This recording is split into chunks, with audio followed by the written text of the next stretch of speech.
You do. Welcome to the Rob Brown Show's Under Radio. It is a Friday morning edition. And boy, howdy, are we glad to be with you one more time again before we head out for the weekend, my friends. Did you just say boy howdy? Boy, howdy. Okay, all right. Your turret's going off. Yesterday, I said tenacity. Today, it just felt like time for a good old boy, howdy.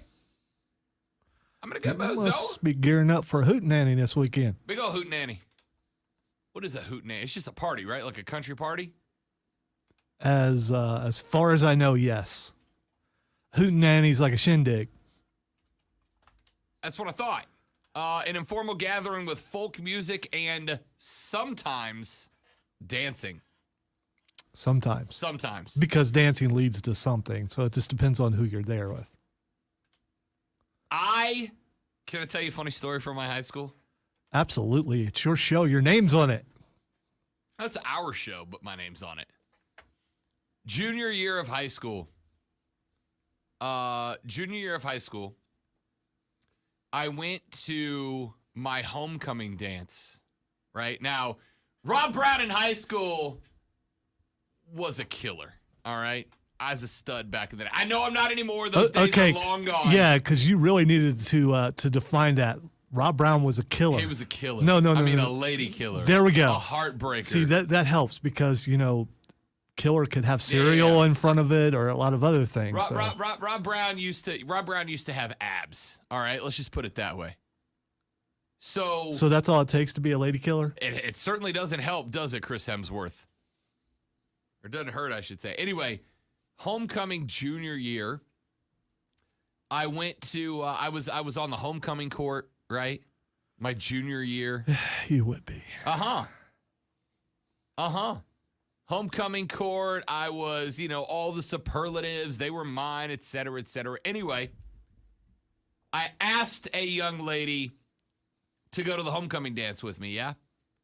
And she said, yeah. She was like, absolutely. And I was like, do you want to go grab dinner beforehand? She's like, yeah, I can't do that. Like, all right. Got it. No worries. Pick you up at 7 o'clock for a 7:30 dance or whatever it was. She's like, yep, this is where I live. See you there. I come to pick this girl up at her house. And she comes out dressed, Lonzo. And it's going to sound judgmental, but it's not. It just plays into the story. She comes down for our junior. This is 2002. I'm not talking like 1970, right? In a homecoming dress, Lonzo, floor length, but sure, it's a homecoming dress. Floor length, long sleeves, puffy shoulders, collar that covers up the entire neck. And I'm like, all right, it's a style. It's a unique style. So she probably comes from a religious family, and they said that's how she could go. So we got to the homecoming dance. Yeah? It's in the high school cafeteria at Choctawhatchee Middle School. Get to the homecoming dance. Bust up in the joint. Now remember, Rob Brown used to be kind of cool. All right? I was an athlete. I played football, baseball, basketball, soccer. I was year round doing stuff. I was the sports editor of the paper. I was in student government. Like, I was that guy that Lonzo loves to hate. All right. I was that guy. All right. So I'm a little confused though. Were you a junior in middle school or high school? High school. Okay, because I'm pretty sure you said middle school just a second ago. Junior in high school, Choctawhatchee High School. Because I'm like, man, how long did it take you to get to high school if you're driving in middle school? I was a junior in high school, homecoming court, all the sports, student government, sports editor of the paper, debate team. I was everything, man. I was everything. Anyway, we show up to the dance, and we're all just kind of hanging out. I've got all my friends, whatever, and we get you get 10, 15 minutes deep into the dance, and what we come here for, Lonzo? I came here to dance, yeah. I came here to dance. So I'm like, hey. You came to get loose, foot loose. Kicked off the Sunday shoes. I'm like, hey, would you like to dance? She's like, no, thank you. It's like, all right. At this point, just about everybody is dancing. at the dance, you know. And of course you got the teacher chaperones around. So you couldn't get like total freak-a-leak. But you know, everybody's dancing, having a good time. And here we are just kind of standing over on the side by the hors d'oeuvres, which is, you know, prepackaged cupcakes and whatnot. Did you have meaningful conversation? No, we're just like standing there at this point. All right. At this point, like, and I've known this girl. She's a sweetheart. She's on the student body government and all that. See, that's what I was going to ask you. Did you I not know know her. something about her? So this. I didn't know it was going to go this deep. Okay. Didn't know it was going to go this deep. So we're just standing over to the side. And by this point, like, you know that point you get with friends, Lonzo, where we don't, outside of current events, we don't have anything to talk about, right? Like, I know everything about you. You know everything about me. Relationships hit this point where it's like, I don't even need you to say things about current events because I already know what you're going to think about said current events. No worries. Well, we had kind of hit this point. We had been friends since middle school, so we knew each other. We had grown up around each other. And I knew she, like, went to church and all that. So did I. No worries. Would you like to dance? No, thank you. Okay. So everybody's dancing, and we're just kind of like hanging off on the side. It's like a bad coming-of-age movie from the late 80s. And then it gets to be about an hour later, and, you know, people would stop dance, walk over, they'd talk with us for a minute, then they'd go back out and dance, and I'm still sitting there. Like an hour later, I'm like, hey, it's been a little bit. You want to go dance now? She's like, no. I found out after about 3.5 hours of just standing on the wall, this young lady was not allowed to dance. She was literally from the town in Footloose. No, because dancing leads to something. Yeah. So if you don't dance, then you don't have to worry about it leading to something. I found out later that she was not allowed to dance with me so that it would not lead to tomfoolery in the limousine later, apparently. I was like, all right. Never even considered that, but cool. Then here's the kick. Got about 30 minutes left in said dance. And I'm like, listen, I'm going to go dance. She's like, all right, have fun. So I went out. My best friend at the time was on the cheerleading squad. So, of course, I'm dancing with her.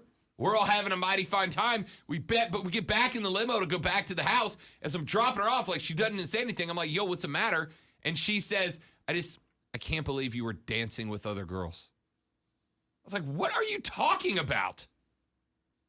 What do you mean? You wouldn't dance with me, so I danced with somebody else. She's like, right, but like, that means something. It does mean something. She's absolutely right. No! There's one thing. If you went out and just danced, but you picked the girl to dance with, so what you're saying is, a dear friend of mine. Hey, dance with the one who brung you, if you can. I would have! If you can. I asked 7 times!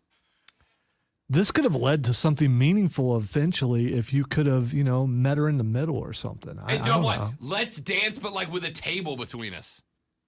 I'll go stand on the other side of the room and boogie. You boogie on this side of the room. Obviously, this is all your fault, and you're blaming her because you said you knew her all this time. I didn't know this. Did you bother to ask? Can we go to the dance? And here's the thing: you don't go. Can we go to the dance? And if so, can you dance? No, with me? here's. Is that a question? Here's how you could have asked her. Hey, do you dance? If so, would you like to go to the dance? Because you know what that does? Nobody has ever asked it that way. Of course. Nobody. Of course they do. Yeah, of course they do. Again, Kevin Bacon in a movie once. Are you allowed to dance? And if so, if I still never have seen Footloose. I don't need to. I mean, You do. Because you know what dancing leads to, so I don't need to. Keegan just popped in and said, my dad used to say Baptists didn't believe in premarital sex because it would lead to dancing. Which is the opposite thing, and it's said all the time. And then you say that to someone, and they're like, I don't get it. It's like, what is dancing for? I mean, dancing can be an expression of joy. It absolutely can. I dance all the time. You've seen me. Yeah, it absolutely can. And so do I. Listen, I mean, you've seen me dance on this screen. Yeah. But when you're dancing with someone else, that means something else. No. Yes, it does. No. It does. And in most guys' minds, if I'm dancing with you, later on I can dance in a different way. I will absolutely acknowledge that there are certain styles of dancing which may imitate that particular act. I'm not going to disagree with that. And listen, What kind of dance? Were you waltzing with this cheerleader? son, I went to cotillion. You want a tango? I can tango. I can cha-cha. All right. I can swing. Are you getting the point? I can waltz. You're missing the point. So if you were out there, I was a junior in high school. If you're out there tearing it up with a cheerleader and the girl that you brought is upset about it, maybe that's why. If you're out there, doing the bump or disco or something, that's different. Doing the bump.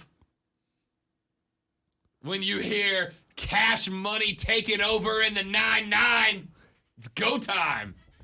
All right. Texter says, I missed the beginning of the show. What the hell are we talking about? I don't know.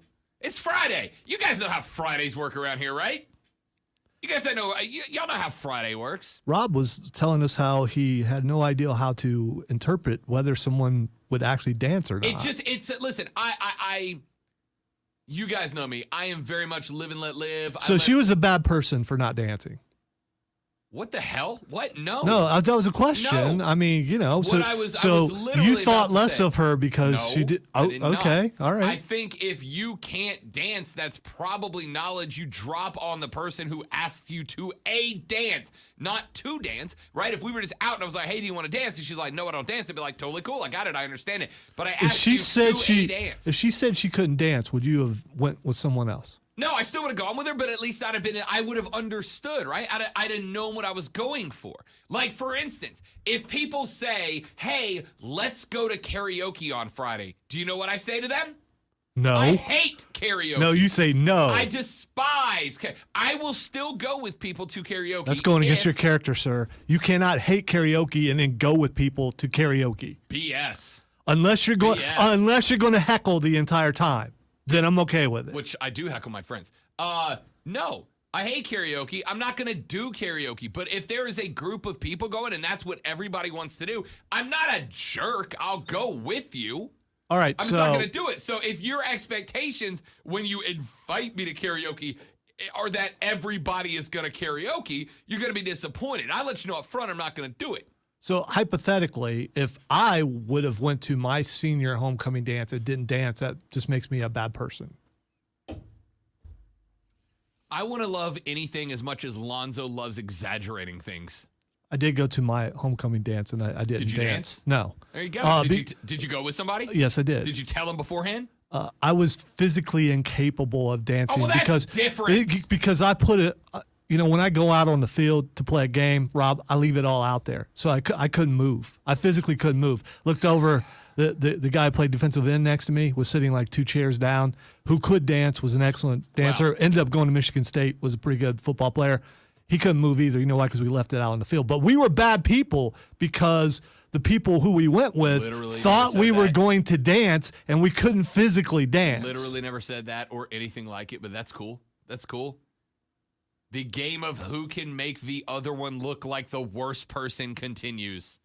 All right, ladies and gentlemen, we got a lot to talk about. As long as this show lasts, that will keep going, unless Rob says stop. Could you imagine tuning into a sports radio show and the host being like, I can't talk about sports?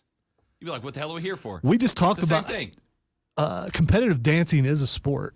And I'm sure I agree with that. And I'm sure the way you did it was competitive dancing because you went out and you showed that girl up and said, see, you could be doing this with me. I can find any girl out here and you ain't doing it. So you're a horrible person. Listen, that's what you did. And then you took her home in the limo and was like, you know what? Yeah, that's what you could have been doing, but you didn't do it because you have beliefs and you stick to those beliefs. I didn't. Again, I literally opened with, I ain't. All right, shut up, Lonzo. Nobody asked you. Listen. I'm going to go ahead and tell you kids, you youngins. You're going to make me pay for this tomorrow, so that's fine. I know you are. I'm getting my digs in while I can. You should listen to the Upstate Pulse tomorrow from 7 to 9 on 106.3 WRD. Because, listen, if there's one place Liberob the Work Warrior loves to make a stand, especially when this version of Zoe shows up, it's on that station and that show. So be there. And youngins, you cheering out there, you young men listening to Uncle Rob, take Uncle Rob's advice. If you take no other advice from Uncle Rob, take this. Learn how to dance, my guy. Learn how to dance and play guitar. If you can do one of those things, you are going to love college. If you can do both of those things, you are going to be Van Wilder. You know what? Your voice is an instrument. If you can sing, that works. That's too. all right, learn an instrument and learn how to dance. If you can learn an instrument, how to dance and sing, you're cash money. Cash money. Somebody somewhere in the upstate just turned off the radio because they're teenage kids in the car, and they're like, nope. It's summer, so I doubt it. All right, coming up on the show today, we got a lot of stuff we need to get into, and we're going to start with the NBA. Stick with me because the rumor mill is churning them out right now. And the rumor mill says that Kevin Durant has a preferred destination, and it is hilarious. So we're going to talk about that coming up in a little while on the show. Yesterday, we told you that Spencer Rattler is ranked the Pro Football Focus number 3 overall college football quarterback coming into the 2022 season. We went down the rest of the list of the top 50 quarterbacks according to Pro Football Focus. DJ Uiagalelei nowhere to be found. Why not? Why? Look, we know he struggled last year, but you're telling me he's not in the top 50? One writer made an argument for it. I'm going to address it and tell him why he's wrong when we come back in just a little while. The number 1 college basketball recruit in the country has decommitted from North Carolina. UNC has not had a recruit decommit since 2003, but it happened. Could the 2 upstate teams be in the mix for the number 1 recruit in college basketball? We're going to talk about that. And Rob Manfred has spoken out. I assume because I complained about it earlier this week. He has spoken out about MLB's TV blackout rules. And let me just say that once again, we are going to dunk on Rob Manfred all over again. I am Rob Brown. He is the great one, Lonzo. And you, my friends, are listening to The Rob Brown Show right here on the Fan Upstate. All right, so I can see what's about to happen here, and I can't wait to see this. Keegan and Rob are about to have a good old-fashioned Star-Lord dance-off, and it's going to be amazing. Here's the problem. You know what I can't do? I can't, improv dance, right? If you give me a beat. So you can improv on the mic. You just can't improv dance. Correct. I will never win a dance-off. It will never happen. But you know what I do have? What if the dances are specific? Like partner dances? Like a tango, like a waltz? Yeah, because you just I'll win that every time. Oh, but Keegan took lessons. That every time. That's fine. So did I. I was in cotillion. That is the whitest white people thing you can do is be in cotillion. All right, so I have no idea what cotillion is. So sounds like a 1%er thing. It literally is 1%er class. Okay. It all right. literally is 1%er class. All right. It is. Keegan, did you go to cotillion? Keegan's a cotillion kid. Cotillion was. I bet they don't got that around here. Cotillion is. You would go. I thought it was one of those sailing boats with the 2 things. No, you could. It was at a yacht club. That's true. It was at a yacht club. It was at the Fort Walton Beach Yacht Club. You would go, and the classes were the same every week. It would start with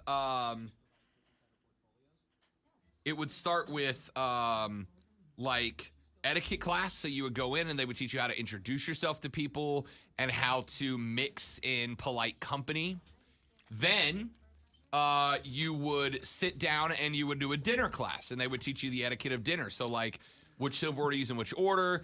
Did you know there's different meanings for the wait staff based on how you put your silverware on your plate, right? If you cross them, it means you're done. If you lay them parallel to each other, it means I'm still eating. If they go straight up and down, it means I would like another plate of this because it was delicious. My compliments to the chef, etc. Right? So you would go through dinner class, and you would learn how to properly eat dinner in polite society.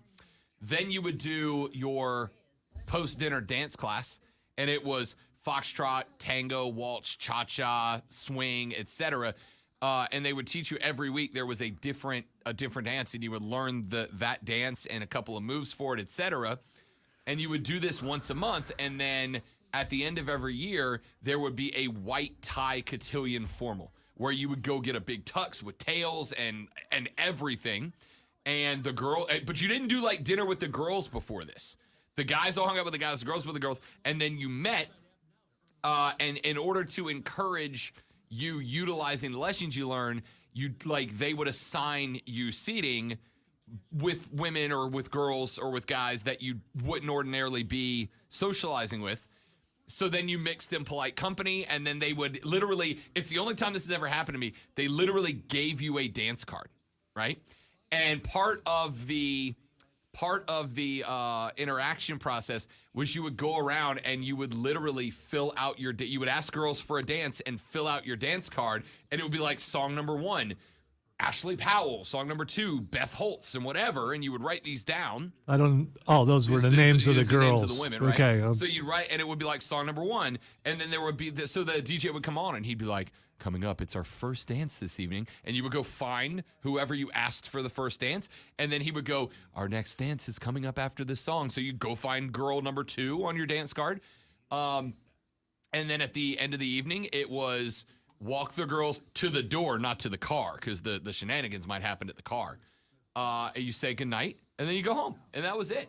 And I did this for 4 years of my life, and don't get me wrong, I'm very glad I did, because you will not win a winner. You will not win a woman over faster than, would you like to dance? I don't know how to dance. Don't worry, I'll teach you. Works every time. I am undefeated at wedding receptions only because I know how to dance. Undefeated at wedding receptions. And he smirks every time I say 1%. There's nothing but it sounds cool. I would die before I did something like that, but because of the shyness, not because of anything else. I would have gotten physically ill. It sounds like you learned some skills that will be with you for life, though. Still are, 100%. Listen, I will go to a bar and just bang down wings with the best of them, but when it's time to be in polite company, you won't find somebody better at it than me. Did they ever say, Robert, quiet down? Robert, quiet down. No, they didn't have to. It was cotillion. Okay, so you were able to keep your voice 100%. at a, all right. My lack of desire does not mean a lack of ability. Okay, I all can right. NPR voice for a whole night if I need to. Yeah, don't do that. Don't ever do that. I just don't want to. If you ever catch me and I'm speaking like this for an entire night, it means there's either somebody I really have to impress, or you should get help because something's wrong. We're going to that, right? Journey, Foreigner, and Styx in concert. Come on, Zoe. Come on. Don't stop believing. That was not what that commercial was for. It was not? Yes, it was. No, that was for a tribute band. Oh, the tribute band. We're going to that too, though. I do love me a good tribute band. I've never seen a tribute band live before. I don't know. Oh, they're fun. I don't know. The other expecting concert you're talking about, I'd just be with my people because that's my age group. We're going to that one. Yeah, I mean, you know.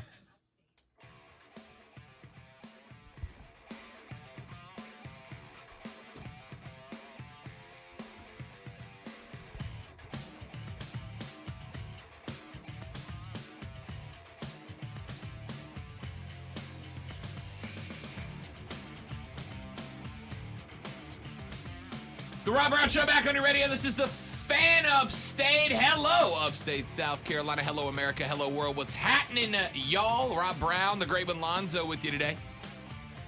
You know, I got to tell you, Zoe, sincerely, I've kind of gotten off of making fun of Kevin Durant, right? Like, it's old hat to me. There's no more jokes to be made. We've made all the burner account jokes we can make.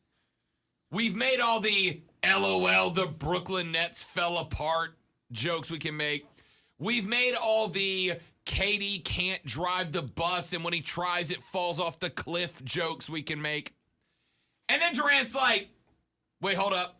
I might have another one. Now, I will start with, this is a rumor, and it comes from NBC Sports' Chris Broussard. Broussard writes, Zoe, there are rumblings amongst NBA insiders that Kevin Durant wants to be traded to the Golden State Warriors. Wow. Broussard said on Thursday's episode of First Things First, quote, I said this on the Herd shortly after KD's trade request. Somebody texted me, a good source, that Kevin Durant doesn't want to play with Kyrie and that he wants to go to Golden State. Of course, KD won a pair of rings in 3 seasons in 2016 and 19 before he split Dodge. Why would he want to go back to Golden State? Well, it's really simple. Because that's where he's going to win more championships, right? Now, I don't know if KD is a legacy dude. I don't know if that's why KD's doing it. It wouldn't shock me if it is, right? The fact that Durant created burner accounts to A, defend himself, and B, attack himself so that he could defend himself, leads me to believe that there's a little bit of narcissism in the heart of KD. Lonzo, do you follow Kevin Durant on Twitter by chance? No. Do you have Twitter up by chance? Always. That's because that's where sports news breaks. Correct. Can you do me a favor? Can you go look at KD's account at KD Trey, Trey, the number 5, at KD Trey 5, and I'm asking this for a reason. Can you do me a favor, and can you look at KD's Twitter profile, his image, his avatar on Twitter, and can you describe his avatar for me when you get there? It's a Disney character. It is. It is Flynn Rider. He is from Tangled. Can you Tangled. tell me what's Okay. happening to old Flynn Rider in this avatar? All Durant the uses? weapons are directed at him, and he's got a smug look on his face as if to say, is that all you got? Correct.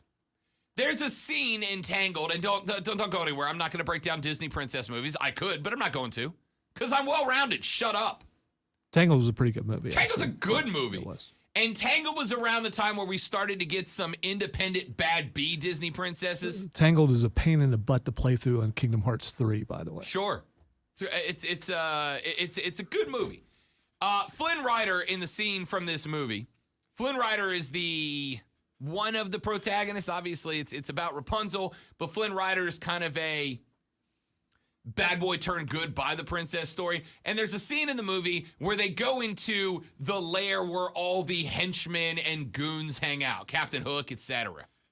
And he says something relatively controversial to the goons, and all the goons pull out swords and put them in Flynn's face, to which Flynn responds with this very smug look, and it's become an internet meme, right? People will post this picture and they'll say, give me your sports opinion that makes you feel like this. Like everybody's attacking you, but you're still smug and confident in the face of those attacks, right? Give me your sports opinion that makes you feel like this. It's become a meme about being cocky, confident in the face of everybody telling you that you're wrong, attacking you, etc. And KD has made it his Twitter profile because that's what he does, right?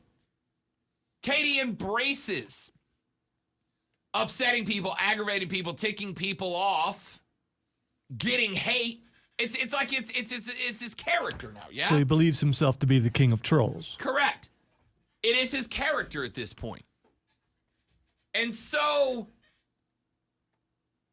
KD does not give a flying boat about what other people think about this guy. But I do think he cares about legacy, right? Now, here's what I would tell KD if I got the opportunity. Kevin, legacy would have been had you stayed in Brooklyn and built a dynasty, right? While Bron has been accused of dynasty hopping, Braun built a championship team out of a bunch of losers in Cleveland. Right?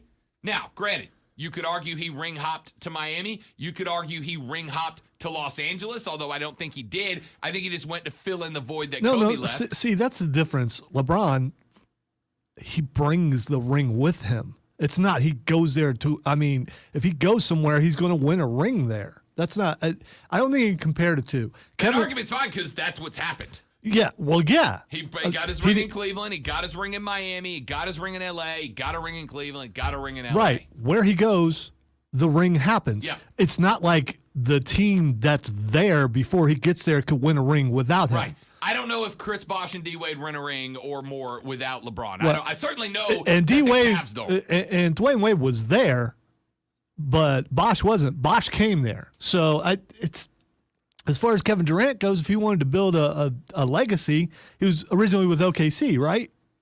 Yeah. Wasn't it? He should have stayed there. That's it. And who was on that team with him? Westbrook and the Beard, right? So, I mean, if you wanted, you had three guys right there with the potential to win championships, and they couldn't get along. And so he jumped to a team that had already won championships to get a ring. Right. That's a ring chaser. That's someone who goes somewhere else and finds out, hey, I can't be the leader I thought I could be.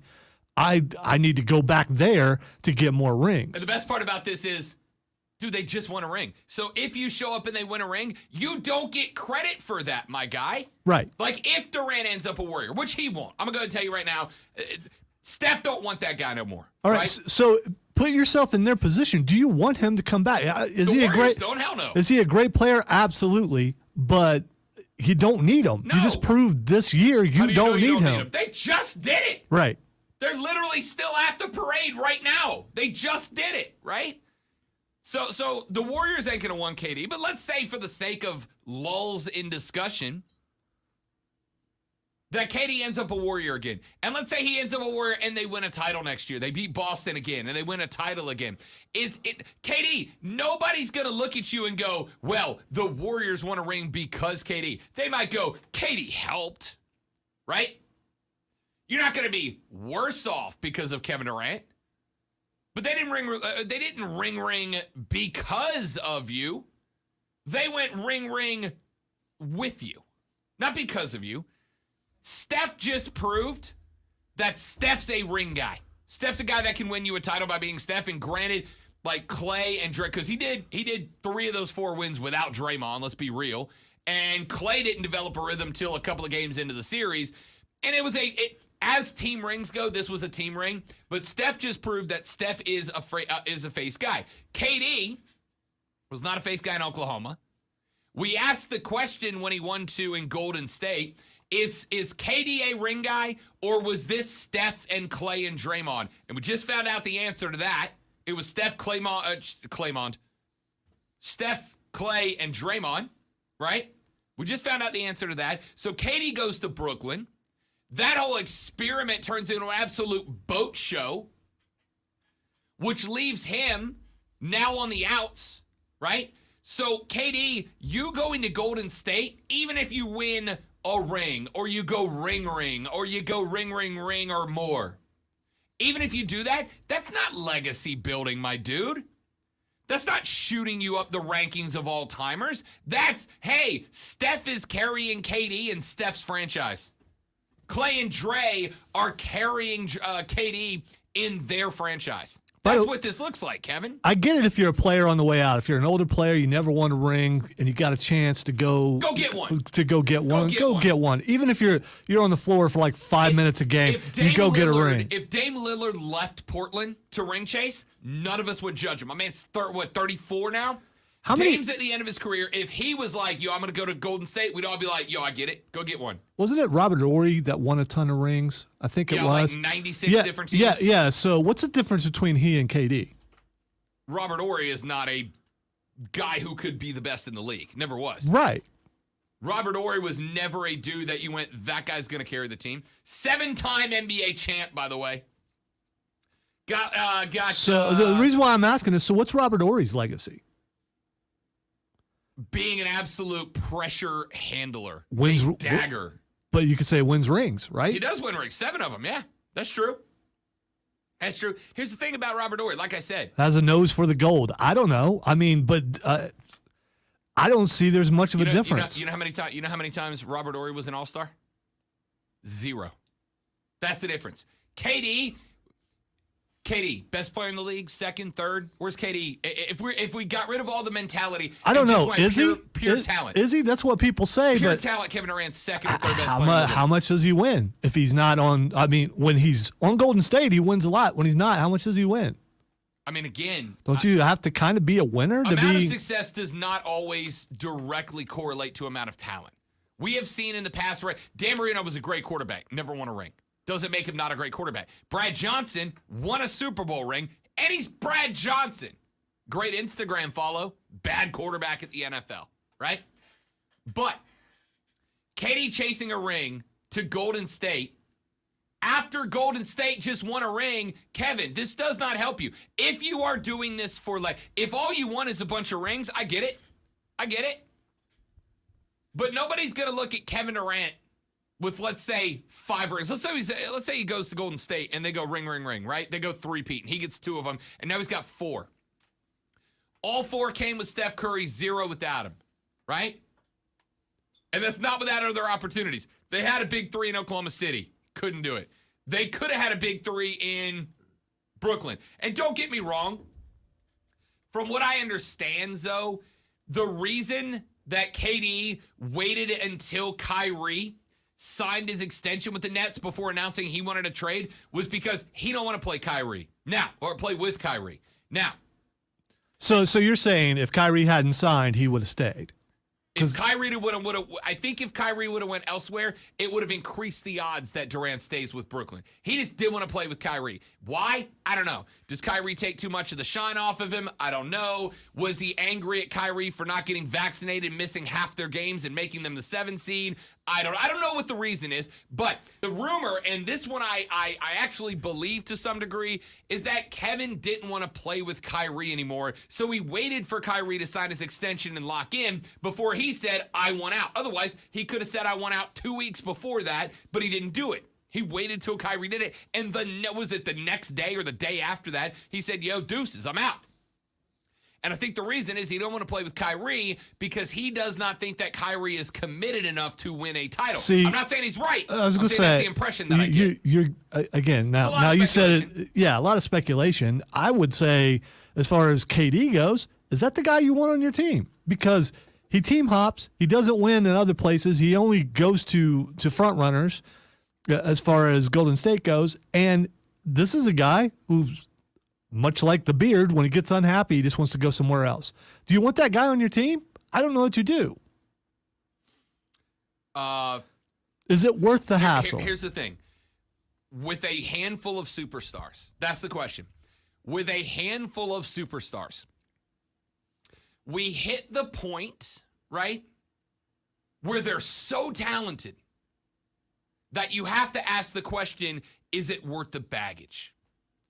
Cleveland asked that question with Deshaun Watson and decided the answer. They did. You don't have to like it, but they did. No, right? that look was, yeah, but it was stupid. But anyway, Cleveland asked the question with Deshaun Watson: is the talent he possesses worth the baggage that he comes with? And Cleveland and a handful of other teams were talking about it. Decided yes. This is just a totally different kind of contact. Yes. Absolutely.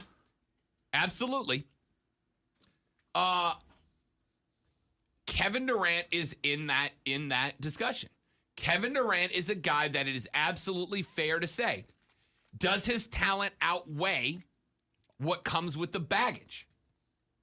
And for some, I'll tell you what, I asked the same question because when KD asked for a trade a week and a half ago, 2 weeks ago, whatever it was, when KD asked for a trade, one of the very first teams that got mentioned as a potential trade discussion was, why not, if you are New Orleans, send Brandon Ingram and Larry Nance up to Brooklyn with a couple of first rounders, grab KD, and could you imagine the triangles, though, of CJ McCollum at the point, KD at the 3, and Zion at the 4-5? That's a really good-looking 3.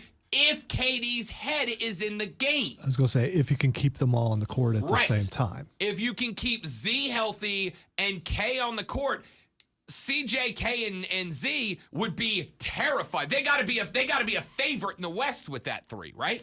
They got to be a favorite in the West with that 3. But I also thought to myself, you got to think about it this way. If KD is leaving because KD wants to be the guy and Kyrie won't let him, you can't put him next to Z. Z's face is plastered on walls and windows all over the Big Easy. You can't put him there, right? You can't let Z's going to overshine him in New Orleans, especially now that Z just signed a 5-year extension. He's the first-round draft pick since Chris Paul that New Orleans has had that A, didn't flame, and B, was like, yo, I actually want to be here, and I'm going to sign the dotted line to prove it, right? KD ain't going to exist in that, so it didn't make sense for them. Anyway, just some thoughts. Keegan said maybe he just didn't like the smell of sage. Yeah. Kyrie out there making the whole damn arena smell like herb. I don't get it. Texas said Barkley never won a ring and will still have a better legacy than Kevin Durant. Look, as a basketball player, no. Kevin Durant is better than Charles Barkley. And I love me some round mound and rebound. But as a people guy, yeah, Charles is the best. That being said, I'm going to talk about this later in the show. You know what Charles said yesterday? He's talking to the Live Tour about becoming a play-by-play commentator for him. Chuck might join the Live Tour. Talk about a moment that some people are going to have to really decide. Mark Ryan is going to have a tough time with this one because Mark has been Live Tour's blood money, screw them, I hate them, and everybody playing on it should be ashamed, but he loves him some Chuck Barkley. What's he going to do if Chuck shows up as the play-by-play guy for the Live Tour? Those guys are good businessmen. They're smart. They're not dumb. Yeah. That's dumb. Definitely a move to make. 100%. Texter says, KD doesn't even go to Golden State if they don't blow that 3-1 lead. Texter says, oh, that was from earlier. Yeah, I don't know, man. It's a bad look from KD. Yeah, like, they wanted Kevin. Desperate. They wanted Kevin. Golden State wanted Kevin Durant to come there because of Cleveland. They absolutely wanted him to come there. Yeah. But they don't need him anymore. They don't need him anymore. That's not a threat anymore. That's exactly right. They needed him to match LeBron. They don't need him to match LeBron anymore. They're good on their own. All right, let's take a break. When we come back, got a few more topics that I want to get into. We'll talk about that Rob Manfred interview. That is bad. We'll talk about DJ Uiagalelei. Why is Spencer Rattler ranked number 3 and DJ's not ranked in that Pro Football Or does it just make you dismiss the whole ranking? Let's talk about that. Freddie Freeman's agent has sued Doug Gottlieb. Remember, he's the one that said that Freddie Freeman's agent didn't tell Freddie about the offer. And if you're not watching the stream at facebook.com/thefanupstate or on YouTube by subscribing to The Rob Brown Show, do it now because, Lonzo, my mother has just sent me pictures of young Rob from Cotillion, which will be shared during the break.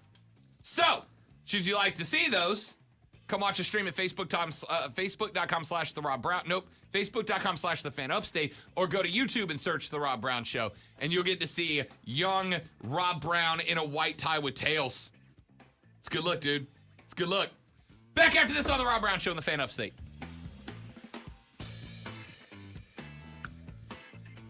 All right, I kind of want to see. I was going to say, I got a restroom. I'll have to see it when I come back. How about, I'm going to see if I can get these on the. You should be able to. You probably have to share one. No, I'm going to see if I can add my phone as like a share. Oh, you know what? I can email them to myself and put them up on the screen. That's what I can do.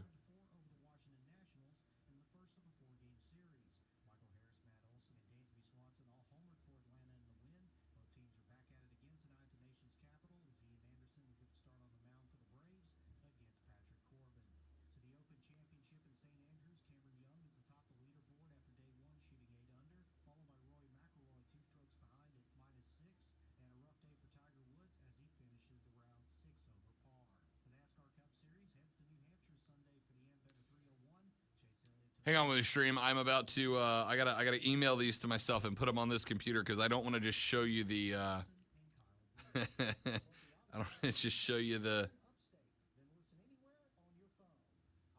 pictures. I want you to be able to experience this.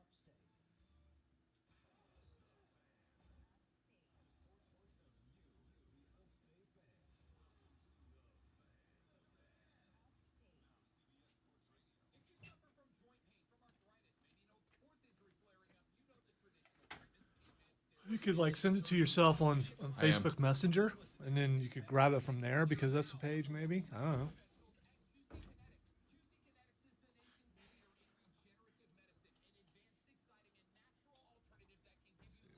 Through. I can answer that, Luke. That's his style. It's my style too when I wear a hat. You know, he can wear a hat forwards, backwards, sideways, which I prefer. I'm a backwards hat guy unless the sun's in my Yeah, face. yeah. And for the people who tell you you must wear your hat, you're not a child. Yes, we are. We're in radio. We're absolutely children. We picked this job because we can wear our hats backwards. You're lucky I'm not wearing joggers in a basketball jersey right now. It's not winter though. You got to break that out during the season.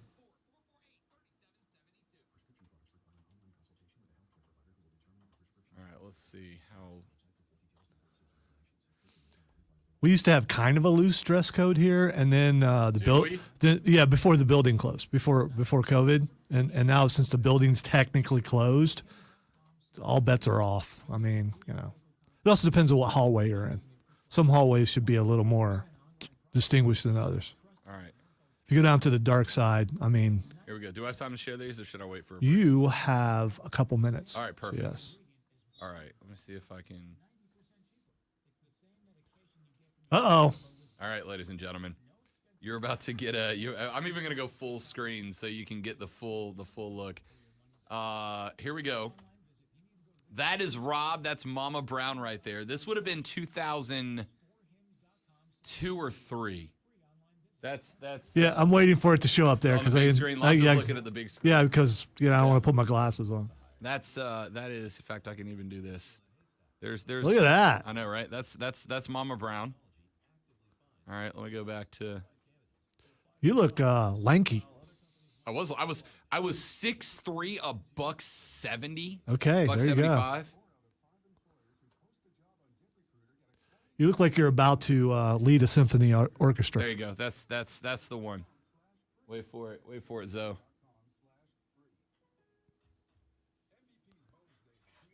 That's the one right there. There we go. That's the one. Yeah. Look at that winning smile. Yep. And white gloves. Oh, yeah. How do you pull off white gloves, man? It was crazy formal, my dude. So let's see. Who's in this picture? All right, so that's obviously me and Mom. The tall guy in the back was Jeff Givens. He was the one that played. He's the reason I didn't start at tight end. He's the reason I played defensive end because he went about 6'6", and could jump out of the roof. The face sticking out on the right side was my best friend Drew Holt at the time. And there's this. It's fuzzy and grainy, but that would be the Brown boys right there. That is me on the right. That is little brother Sean, now turned attorney and long-haired hippie on the left, and that's Papa Brown in the middle. It's blurry on that TV. By the way, do not dish your brother's hair, man. I mean, come on. Oh, Sean's got hair. My hair would look like that if I grew it out, but I don't have the patience like he does. I think that's all I got. Yeah. Oh, and there's me drawing comparisons of Squints from Sandlot. Anyway, yep. So there you go. There's the Brown boys. I can't unsee that. Luke said looking like Mr. Peanut with the white gloves. Luke said, you just made her day, my guy. She's watching right now. You just made her day. Keegan, on the other hand, decided to go way the wrong direction. That's messed up, dude. See, I thought that was a risk when you said who was in the picture with you. I knew. I brought it on myself. I understand that. No. I brought that on myself. You brought it on her, too. No. Mama Brown is probably flattered right now, to tell you the truth.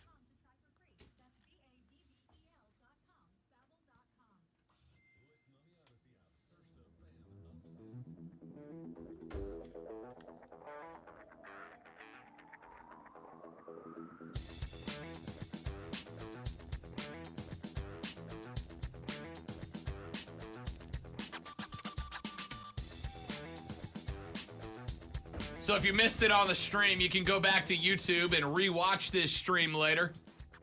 But we talked about, back in the first segment, my involvement with Cotillion which is pretty much the inspiration for all of Lonzo's 1%er not jokes.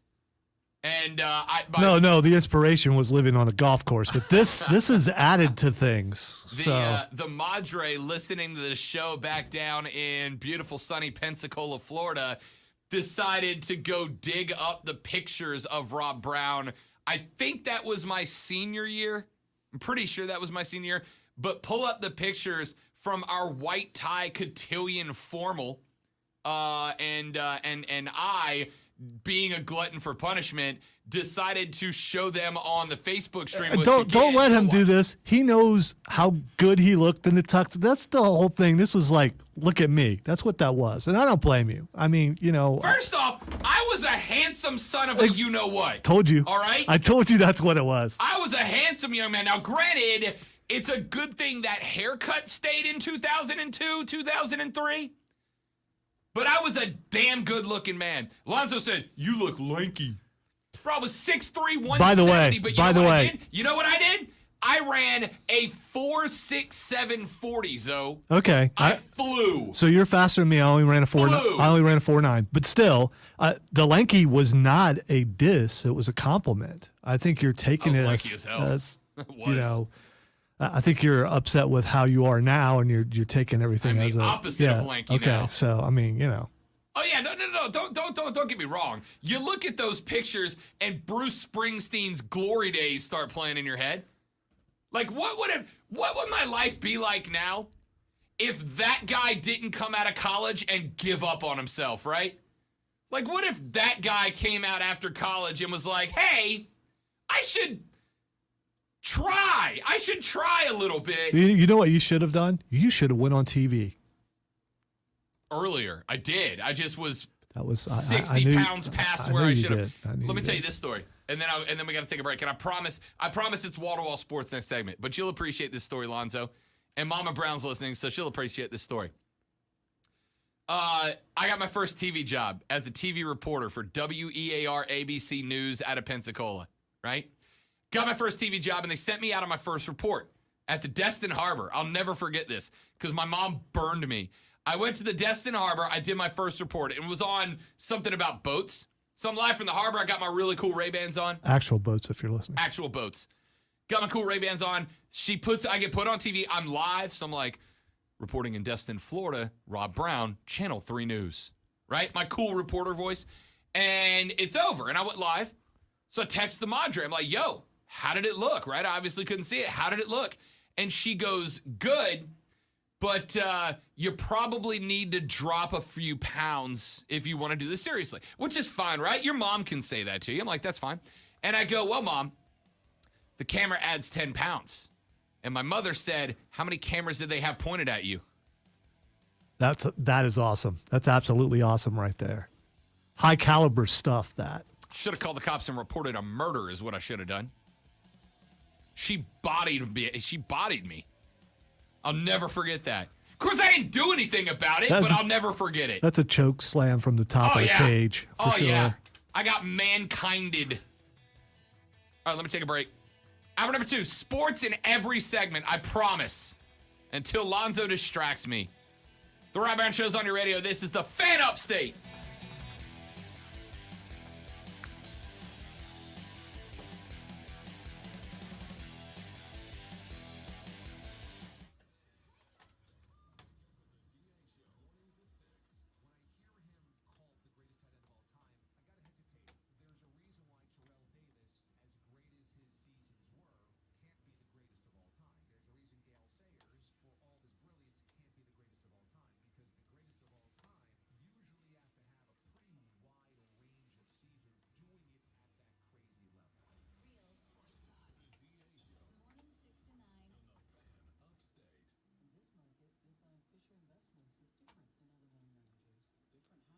There's your girl. Oh, yeah. The haughty one. Skrillo, welcome in, my guy. Good to have you, buddy. Thank you, Miss Lisa. I'm assuming you were telling Lonzo to be nice to me, but... Which I absolutely was being nice the entire time. I know. Yes, James, the ultimate. Back in my day. Yo, I was an athletic smoke show back in my day. I was.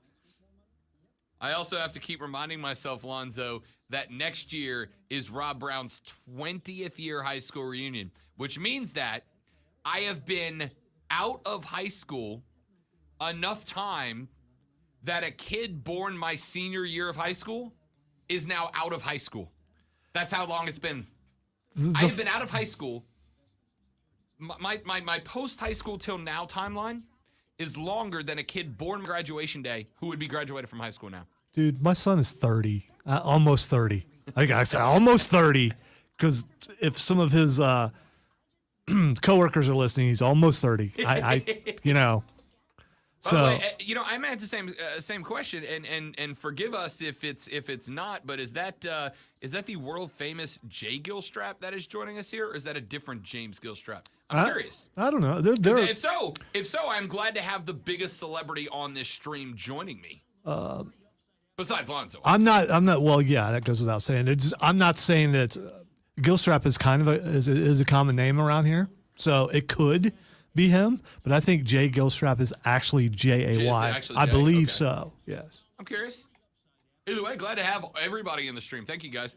I don't know, Lonzo, how to do this, but post Keegan's comment of pick makes me feel a little Zach Wilson-ish. My mother just texted me and said, I need to know who Zach Wilson is. That's good. I leave that, right? No, I just leave that. Yeah, because hopefully she doesn't know who Zach Wilson is. Hopefully she Because if doesn't. she really wants to know Zach Wilson, that's a totally different thing. And also on top of that. Oh, James says Jay is his brother. Oh, nice. Yeah. Nice. That's awesome. Got the Gilstrap clan up in this. I like it.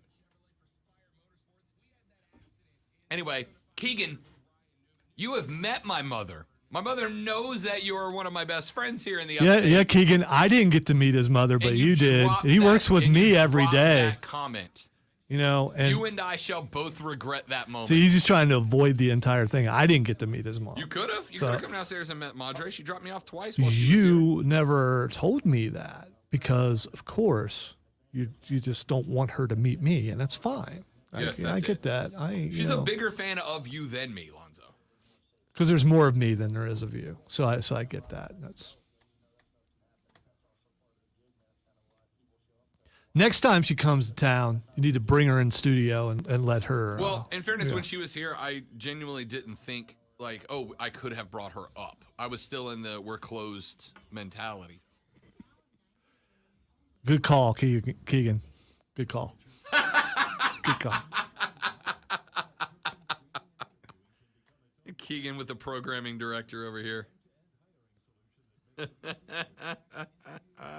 By the way, since your mom is listening, if I did meet you, I'd say hi, nice to meet you, and I probably wouldn't say anything else. And so that's the reason why, Rob didn't bring you to meet me because, Not correct. he's seen me just go completely blank while meeting people. Correct. Yeah, and including to find people at the Greenville Triumph. And I feel really bad about that because, there are expectations. You meet someone, you're good for like a minute, and then the mind just goes blank. And it's like,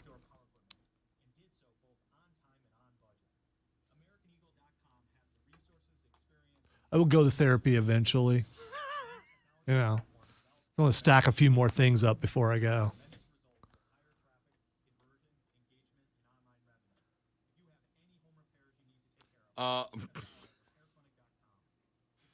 Read that bottom text.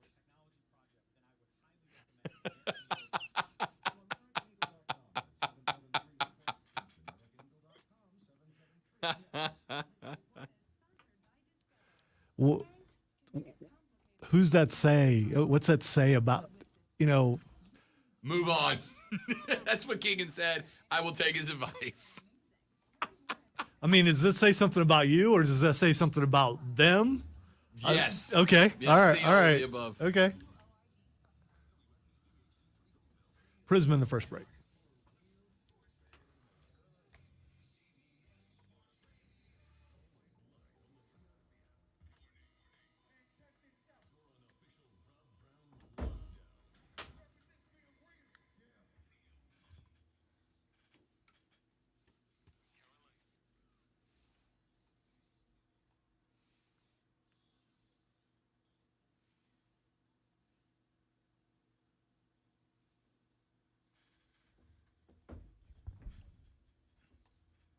The Rob Brown Show rolls on. This is the Fan Upstate. Welcome back, ladies and gentlemen. It is Friday, baby. So you know we're having some fun on the show today. Friday is where Lonzo and I just do whatever the hell we want to do for 3 hours. It's pretty awesome. I'm not quite sure why that's different than any other day. It's not. But, we just own it today, you know? Other days I kind of feel guilty when we do dumb stuff. Today I'm like, it's Friday. I'm a little concerned. The stream is offering to help me with my therapy needs, and no. How about this text, Lonzo? Preferred Home Services text line is 71307, 71307. Start your text with FAN, F-A-N, FAN, F-A-N. Here's a text that came in. By the way, if you want your dumb stuff read on the air, today's the day. Texter, I want you to know, I read this during the break. I legitimately laughed out loud. Here's a text, Alonzo. Rob, let's play 2 truths and a lie. Statement number 1, Shane Beamer is a bust as a head coach. Statement number 2, Clemson will win an SEC championship before the Gamecocks do. Statement number 3, I am the reincarnated ghost of Abraham Lincoln flying through the air on my unicorn. Can you tell me which of those is a lie? You know, all I want to say is it's good to know that ex-presidents are listening to the program. We appreciate it. And Rob and I would like a ride on the unicorn if we could. Old Honest Abe. Yes. And how do you keep the hat on while you're flying on the unicorn? Is it like, do you like pull it down a little bit further on the forehead? I'm going to go ahead and tell you. It is too early to declare Shane Beamer a bust or a success. Unless you're a Clemson fan. Unless you're a Clemson fan or a Gamecock fan. Which, of course, yeah, I think we know where this person. Clemson fans are going to say that Beamer's a bust. Gamecock fans are going to say he's the best thing to happen to the University of South Carolina in years. The truth is, it's too early to know. There are certainly things we can check off in both directions. But it's too early to know. Here's the one thing that I would say. Clemson moves to the SEC tomorrow. I think they're a year off of where that jump would have ideally been made. Clemson right now, and again, a lot of this is going to depend on DJ Uiagalelei, etc. Clemson right now is behind Alabama overall. They are behind Georgia overall. Lonzo, am I out of place saying that? Absolutely. I was going to say they would be in third place for sure. At the best, right? Like at the best, they'd be third place right now. Now, that's not to say that they could not jump up and make something happen, but they're behind Alabama. They're behind Georgia. I'm going to go ahead and tell you, there's a chance they'd be behind Texas A&M this year. A&M, if only based on their recruiting stance right now, is going to be a threat. But Rob, they just beat Alabama. Remember last year? Remember why Alabama had to fight tooth and nail to get into the national championship playoff? It was because they lost to Texas A&M. A&M is going to be good this year. They've got a room full of talented quarterbacks. Remember, LSU transfer Max Johnson is at Texas A&M. He played good ball for the Tigers. Now he does it with Jimbo, who has always coached good quarterbacks through his career. All right, that same scenario, Clemson goes to the Big Ten. Where are they? All right, so we've established, you and I both believe they'd be probably number 3 in the SEC. Yep. Where would they be in the Big Ten? I mean, you got to say they're behind Ohio State, right? Don't say that too loudly. Some Clemson fans will get pretty angry. You got to say they're behind Ohio State. Right? Yeah, I think you have to right now. There, I said it quieter. Yeah. Is that better? Yeah. I know it's difficult. Got to say they're behind Ohio State. You put them ahead or behind Michigan? Well, I think the Michigan thing was kind of a, I don't want to say fluke. Yeah. It's good to have them Michigan back for finally got Ohio rivalries. State. Yeah. Took some time. So I don't know. I think I would put Clemson at number 2 in the Big Ten. Here's what I'll say. And yes, I'm willing to give Clemson more credit than Michigan because Michigan. I think I put Michigan ahead of Clemson. Do you? I do. Cade McNamara is very good. J.J. McCarthy, who is going to be their backup this year, J.J. McCarthy would start on 11, maybe 12 SEC teams. J.J. McCarthy would start over DJ Uiagalelei. He's the backup at Michigan. McNamara is going to be good. Blake Corum leads the ground attack for the Wolverines. He ran for 1,000 yards and 11 touchdowns last year. Cat is good for nearly a TD a game. Cat is good for about 85 rushing yards a game. 85 rushing yards a game. Michigan may not be as good as they were last year. And last year they were real good. It was the best shot in years. They're still going to be good. Clemson's got ground to prove, right? I would say Clemson's third in the SEC. I would say they are third in the Big Ten. It is no shock that the SEC and the Big Ten are the two conferences that are moving into college football superiority. And by the way, just 2 years ago, where would you have ranked them as far as Clemson goes? Because in the Big Ten, the top of the game. How about in the SEC? Behind Alabama 2 years ago. Yeah. So or neck and neck with. So the quarterback really does make a difference. Makes a huge difference. Makes a huge difference. By the way, do keep an eye on Michigan State, though. Do keep an eye on Michigan State because State could be every once in a while they have a decent year. Yeah. So, I mean a better than usual Mel, year. Let's be real. Can we talk about the work Mel Tucker's doing for Sparty right now? That dude looks like he's the real deal.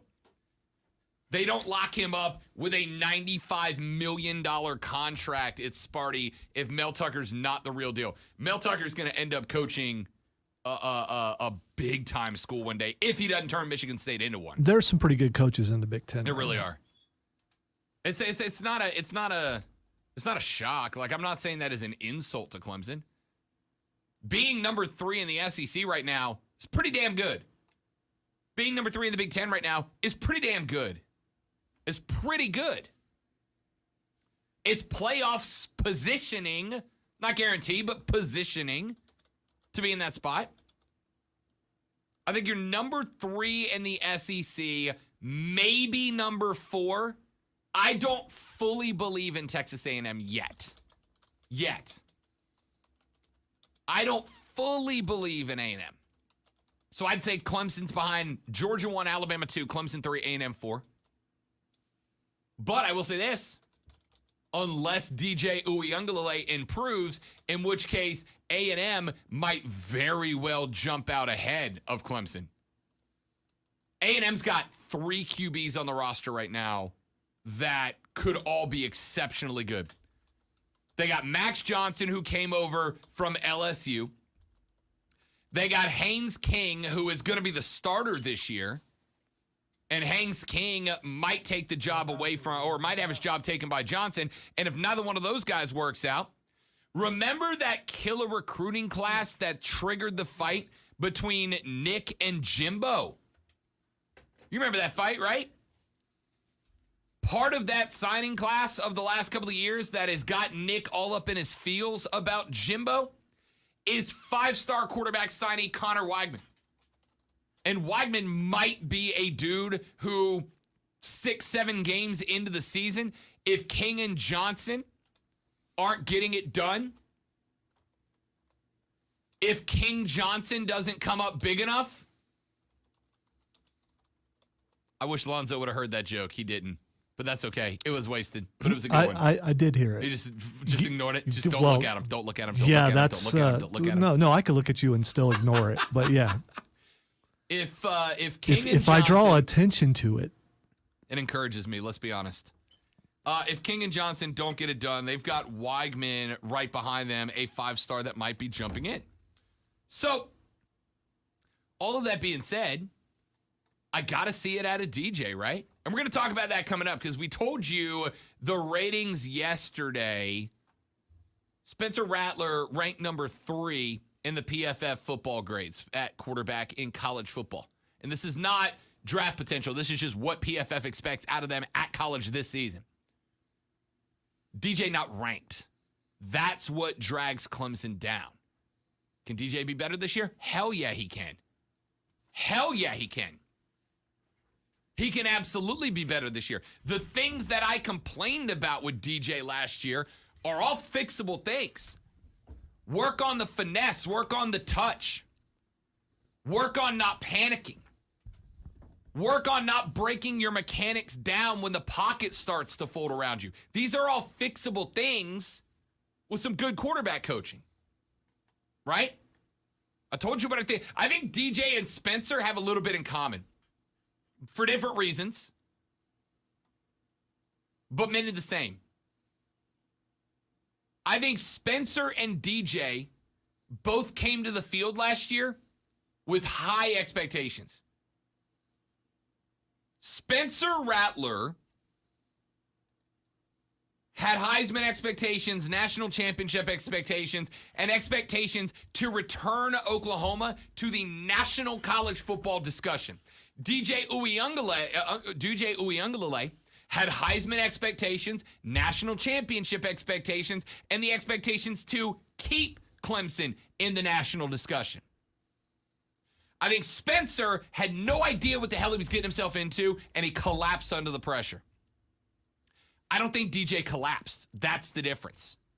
I don't think DJ collapsed under the pressure. I think DJ thought, and I've told you this before, it's nothing new.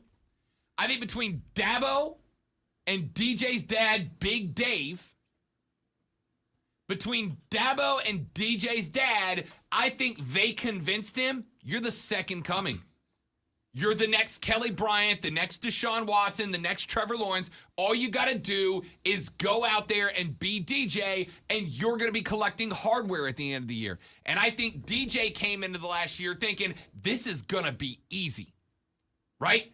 Trevor made it look easy. Deshaun made it look easy. Kelly made it look easy. I'm going to come out there. This is going to be easy. And when DJ rolled out there thinking it was going to be easy, he got feet in his face and didn't know how to handle it. What's the difference? Now he knows it's not easy, my guy, which is why he showed up to camp 15 pounds lighter and shredded, looking faster, looking more svelte. And from what I've read about the spring practices, putting some touch on the football. What was my biggest complaint about DJ last year? Finesse passes that had freaking smoke coming off the back of them because he put so much heat on the ball. Not everything's a fastball, DJ. Put a little finesse, put a little touch, my man. And from what I can see in the spring, he did that this year. He put a little finesse on the ball. He took the smoke off, put a little touch on the pass, and it worked for him. That's why I think DJ's going to be better than the PFF ranking said he would, and why Clemson will be in the discussion this year. Do they have the talent around him? That's what we're looking for. Let me get Wes up in here to talk a little Clemson ball. Wes, welcome back to the show, big fella. Good to have you. Hey, yes, sir. Mr. Rob, let me ask you this won't take long. Let me ask you a simple question. Why is it that you only hear it from South Carolina fans? And it's the same thing all the time. Clemson cannot compete from week to week in the SEC. Now, my take on this is, well, you know what? If we go to the SEC, all we have to do is win one more game than what you do, and we're competing. I'm going to tell you a couple things, Wes. First and foremost, it is not only South Carolina fans who say that. We only hear it here because it's the SEC is represented by the Gamecocks here. But I go on a station about every 2 weeks down in Mobile, Alabama. 105.5 The Game in Mobile with my buddy Dave Schultz, who you've heard on the show before. And yes, he brought me on last week. Yeah, last Wednesday, I think he brought me on to talk about Clemson coming to the SEC. And I said, look, I think Clemson would absolutely compete. They'd compete. I think Georgia's better. I think Bama's better. I think they're in line with A&M today. We'll see what A&M looks like in a year or two with that recruiting class. They would compete. Do I think that they're an SEC champ right now? No. The West is Alabama's. The East is Georgia's. Going to be that way for at least one more season. But to say Clemson would show up and be a 6-6 team in that conference is silly. It's a silly sentiment. And I follow, after that is done, I follow their social media pages, their Twitter and their Facebook, because, people don't like me in Mobile because I'm honest with them, and they don't love that. You should see, Wes, the amount of Bama fans and Auburn fans in Alabama, Florida fans that are from the Panhandle that listen to that station checking in, telling me, no, Clemson is soft. They would not make it in the SEC. They would not compete. As soon as they came out and got punched in the face by Georgia or Bama or LSU or A&M or Auburn, they would revert back to ACC football as quickly as they could. You just only hear it from Gamecock fans. That being said, they're all wrong. Clemson would absolutely compete in the SEC. Are they winning a title in 3 or 4 or 5 years? I'm not going that far. Would they threaten for one? Hell yeah, they would. Yeah, that's what I'm saying.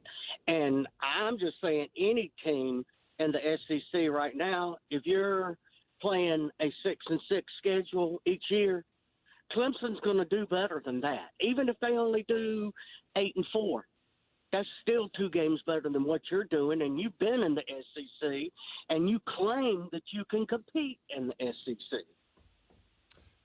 Yeah, it's it's like we said, and Wes, I appreciate the phone call, Big Dog. We got to run to a break. We're off the clock a little bit. I wonder what team he was talking about when he said 6-6.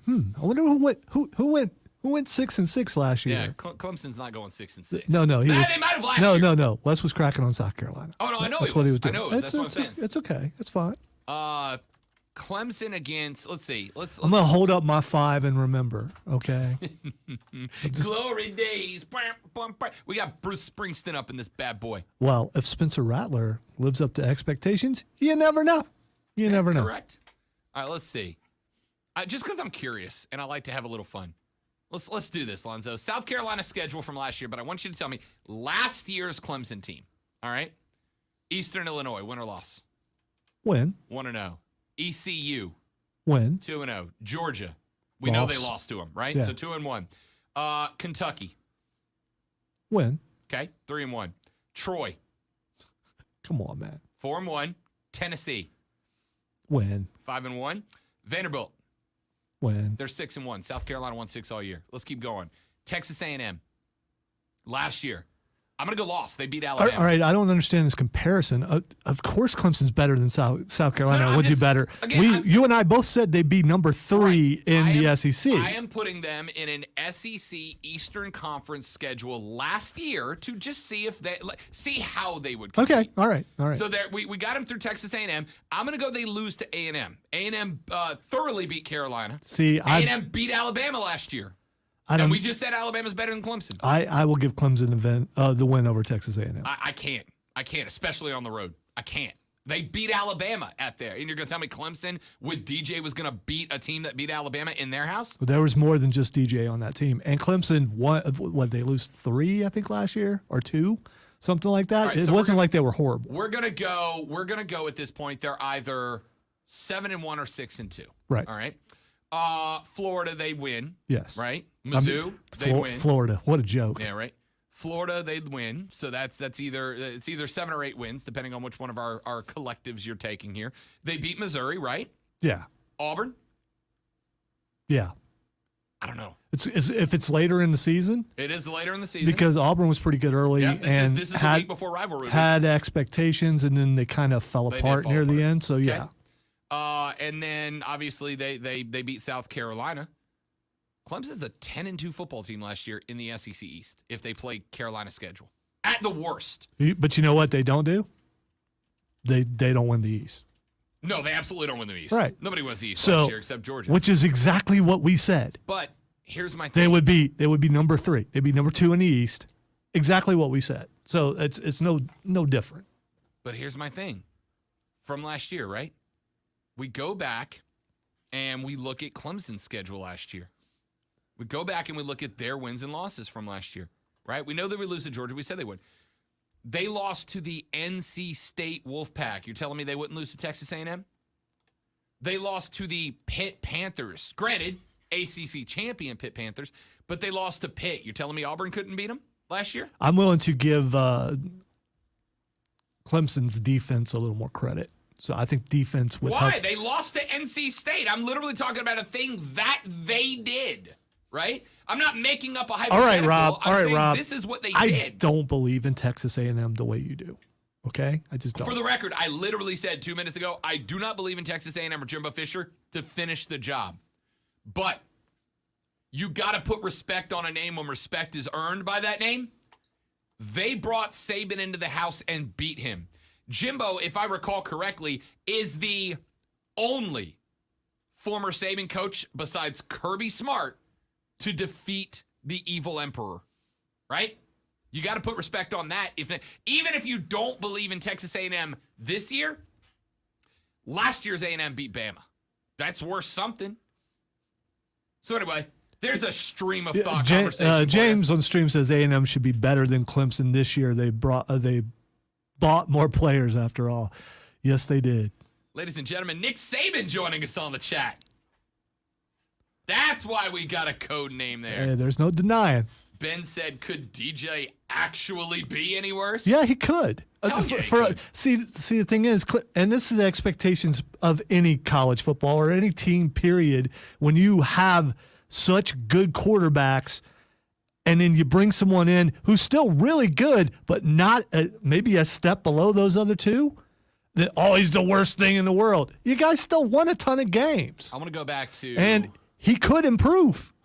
And Rob has talked about how he saw improvement in the spring game. Yeah. So you guys should be all right.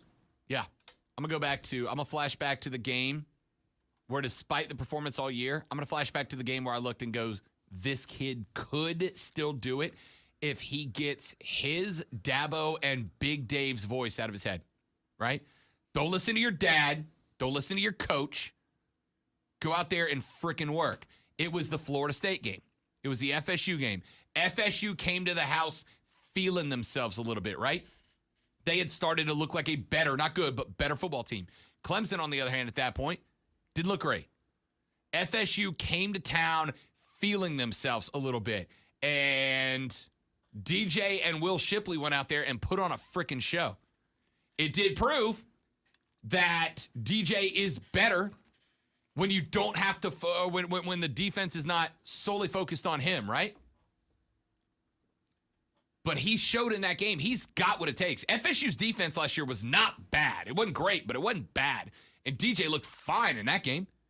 And that's the game I went, this guy could still get it, but he's got to stop with the DJ brand and go play quarterback and let them. You know why the brand is built? On your talent, on your ability, and on your success, not on your pops telling everybody that's DJ, he's a brand. Make the brand, my guy. I believe that DJ can make the brand. Take a break. Back after this. Rob, Lonzo, you. This is the Fan Upstate. Brisbane. Be right back. Stream. Don't go anywhere.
All right, dudes and dudettes, we are back. Let's see.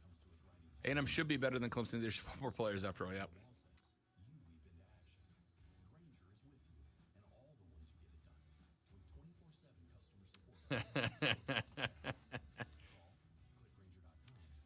You know what I miss and I used to do? Ladies and gentlemen, cousin It on the stream.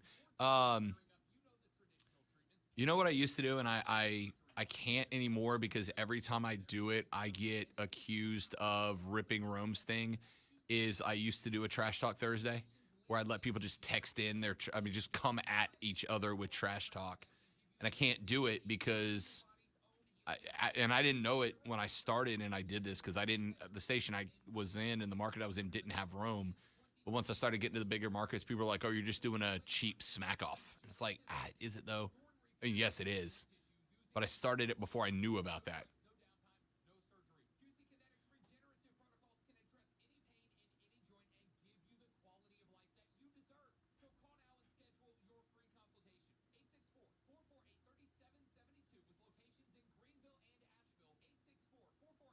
All anybody does is trash talk. So why do you have to have a specific day for it?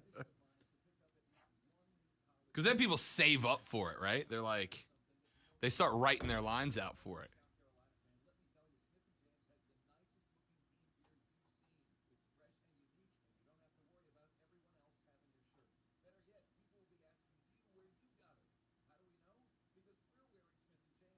I want to make this. I saw this on Instagram the other day. I want to make it. Absolutely do.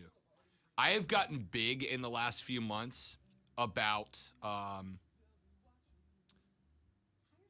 making random meals into crunch wraps, right? Yeah.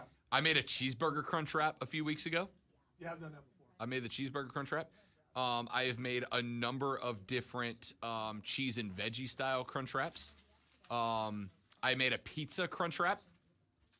I have made, what was the other one? I did make, it's not that one, but I made a fried chicken crunch wrap where I just fried strips of chicken and then made a crunch wrap out of them. We had a fan. We had a quesadilla maker for a while, and it was just making everything out of into a quesadilla, which is kind of what he's doing there.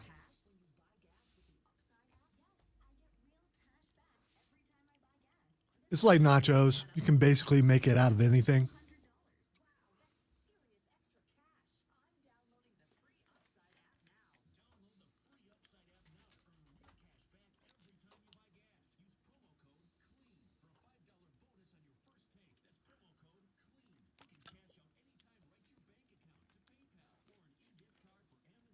I like that Dana is versatile enough to go outside his lane and actually talk food. Who? Dana. Oh, yeah. I mean, when you get in, I genuinely feel when you get an audience that big, you can't do wrong, right? By the way, have you seen this? Do I want to? Or is it just going to take me off? Because I'm in a good mood today, Lonzo. Yeah, I just want to know if you've seen this. No, I have not. Because it's a curious phenomenon.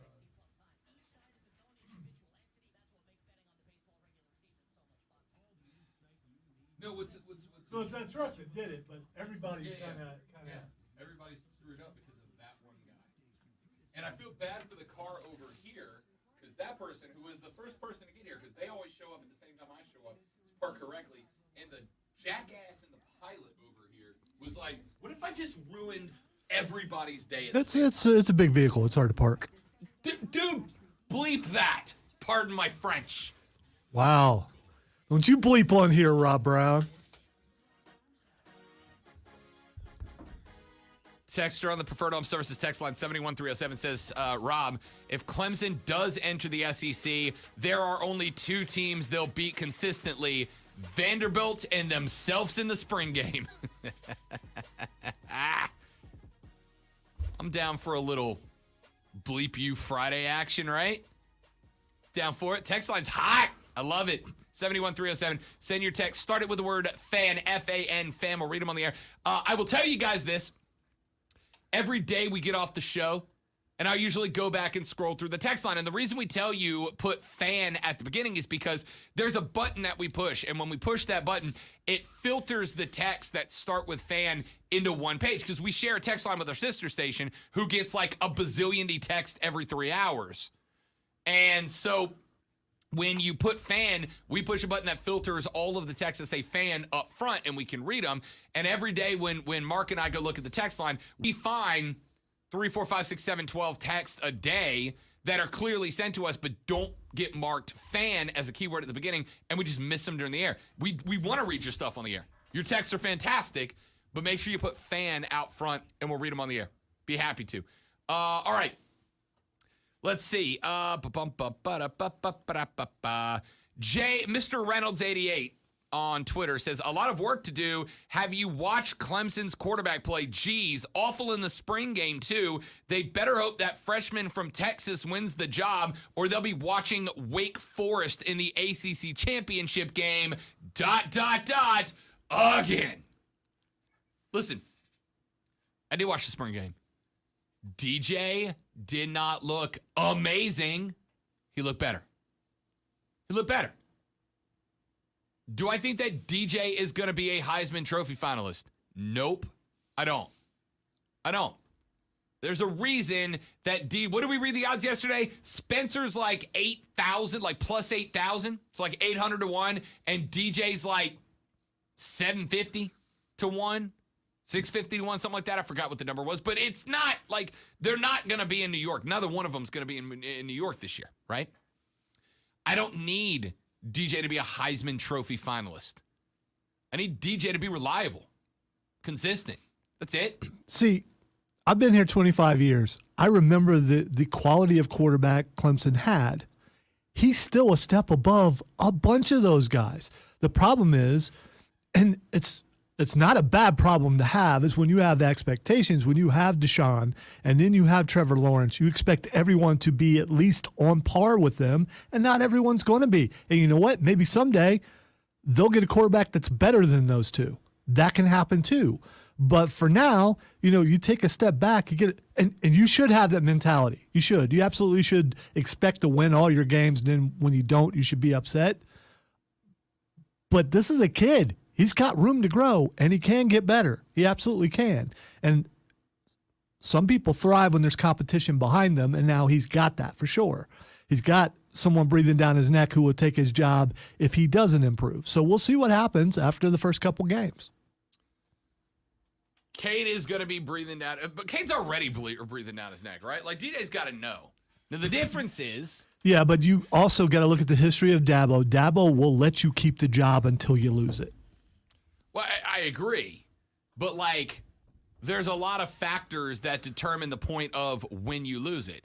And I would argue that in most jobs, the biggest factor of when you lose it is when the guy behind you can do it better than you, right?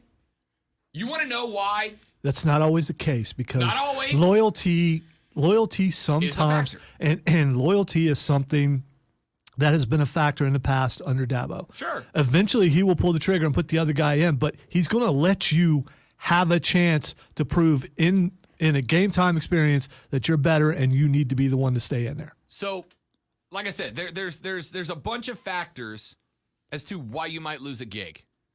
And they're different. The factors that would go into why Zoe and I lose our gig are going to be different than the factors that go into, hell, why Mark and Diesel could lose a gig. It's a different set of factors than what goes into what you at your job would take to lose a gig. And there's a different set of factors for every quarterback in college football as to why they might lose their starting gig. Without a doubt, not arguing with that. What I am saying is this. Loyalty can be a factor. Longevity can be a factor, right? If you've been on the job 20 years, you might have a little bit more leeway than a guy who's been on the job 20 months or 20 days, right? But I would also argue that in most cases, the biggest factor about why you lose a job is the guy behind you's kicking your ass. He's better at it than you. There is a reason. As Lonzo, when I have what I deem a bad show, when I get off the air and I think I had a bad show, I am in a boat mood for like a while, right? And it's not just because I demand excellence out of myself for you guys. I do. I'm genuinely still upset that we are not going back to Columbia for another trophy this year because I feel like I didn't do a good enough job, and it ticks me off. But there's another element to that because Rob's not dumb. I love the people I work with. I love the people I work for. I do. But I've been in this business a very long time. There's a point where you have enough bad shows and the right guy drops the right demo on the right person at the right time and you get the call. Can you come down to my office? And there's no goodbye in this business, right? There's no, yeah, your last show's 2 weeks from now. Make sure you have a good farewell tour. No. It's, hey, man, you're off the air. And you guys will never know it unless you follow me on social media. That's how this game works. And that's how it works in football, too. The guys I work for, they love me. They love me. I love them. They're all awesome. But if tomorrow corporate decided that this guy is going to make more money for us than Rob Brown's gone, my dudes. You know, in case the boss is listening, you missed a perfect opportunity to text Rob right there. Yeah, come down. Yeah, I would have freaked me out. So you get the point. That would have been great. Listen, that's how it works in football too, right? We have seen plenty of great quarterback-coach relationships, and they're fantastic. But the day, because I'll tell you right now, if I'm getting paid 7-8 figures, I don't care how you feel about me. How many times have I said it? The whole conversation surrounding the Live Tour, right? Like I've heard, for instance, I'll give you where it would come down to. I've heard Mark say, it's blood money. It's death money. I don't want it. If it was sitting on the table, I wouldn't take it. And I've told you guys, my honest opinion is $100 million is a life-changing amount of money for me and my entire family that never have to work again. By the way, $50 million is life-changing. $1 million. Yes. $500,000. But $100 million. If the Live Tour, as Chuck Barkley said, if the Live Tour called me tomorrow and said, hey, our next event is at, I don't know, the Catalina Wine Mixer in South Carolina. Rob, will you come be our on-course correspondent? We'll give you $1 million for it.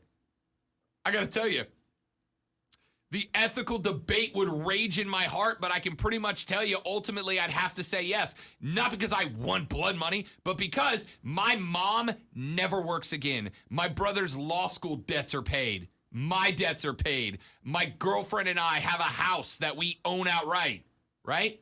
That is all, and then I will use whatever's left over to do as much good in the world to equal it out as I can. But it's a thing that has to be considered, right? When it comes to 7 figures on a check, people make decisions.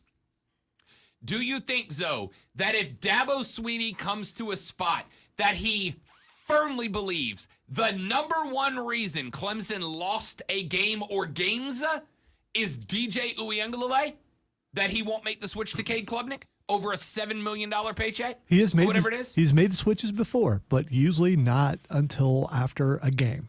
Right. So that's why I'm saying. And the thing is, if Cade is even with DJ remains the quarterback. I agree. Because he has experience and because he's not better. I agree. That is 100% correct. But if Dabo thinks for a second Cabe would have done better in that spot, you're making the switch. You're making the switch. Isn't Dabo the highest paid state employee? You think he's going to give that paycheck up? You think he's going to risk that? Now, granted, Dabo's unique. Not unique. Dabo's in an elite group alongside like Saban, Kirby Smart. Who else? Ryan Day. Probably Jim Harbaugh and a couple of others that they've earned a couple of not so great seasons to keep their name in the mix. They're probably not getting canned over a couple of bad seasons back to back. But certainly the temperature on the seat cranks up a little bit. And if Dabo at any points this season, if Dabo gets to the point, not DJ's not playing well, but if he gets to the point where he has the thought that either A, we lost that game because DJ wasn't good enough, or B, Cade would do this better than DJ, the switch gets made. That is why DJ Uyunglele is not on PFF's top 50 list. But I will also say the things that I think brought DJ down last year are all fixable. They're all fixable. To me, in my opinion, they were all brought on by being too big for his britches. They were all brought on by Daddy Dave having built up this mystique, this aura, this brand around DJ before DJ got his first start. So when it was time for DJ, DJ thought he was Trevor Lawrence. He thought he was Deshaun Watson. He thought he was Kelly Bryant. He thought, I'm going to just go out there and continue the legacy. And I don't think he put in the work to be Trevor Lawrence or Deshaun Watson or Kelly Bryant. But Pops and Dabo had convinced him, intentionally or not, that his brand made him that guy, and he wasn't. So last year, in a perfect world, last year was a reality check. Last year, Big Cinco got humbled up a little bit. Last year, Big DJ went, oh, damn, just wearing number 5 don't make me the guy. All right, take a break. Come back here in just a minute. Rob, I love listening to you guys. It helps dealing with a narcissist on a job site. You guys are awesome. So you trade that narcissist for this one. I love it. Back after this on the Rob Brown Show and the Fan Upstate. It's the bleeping Catalina wine mixer.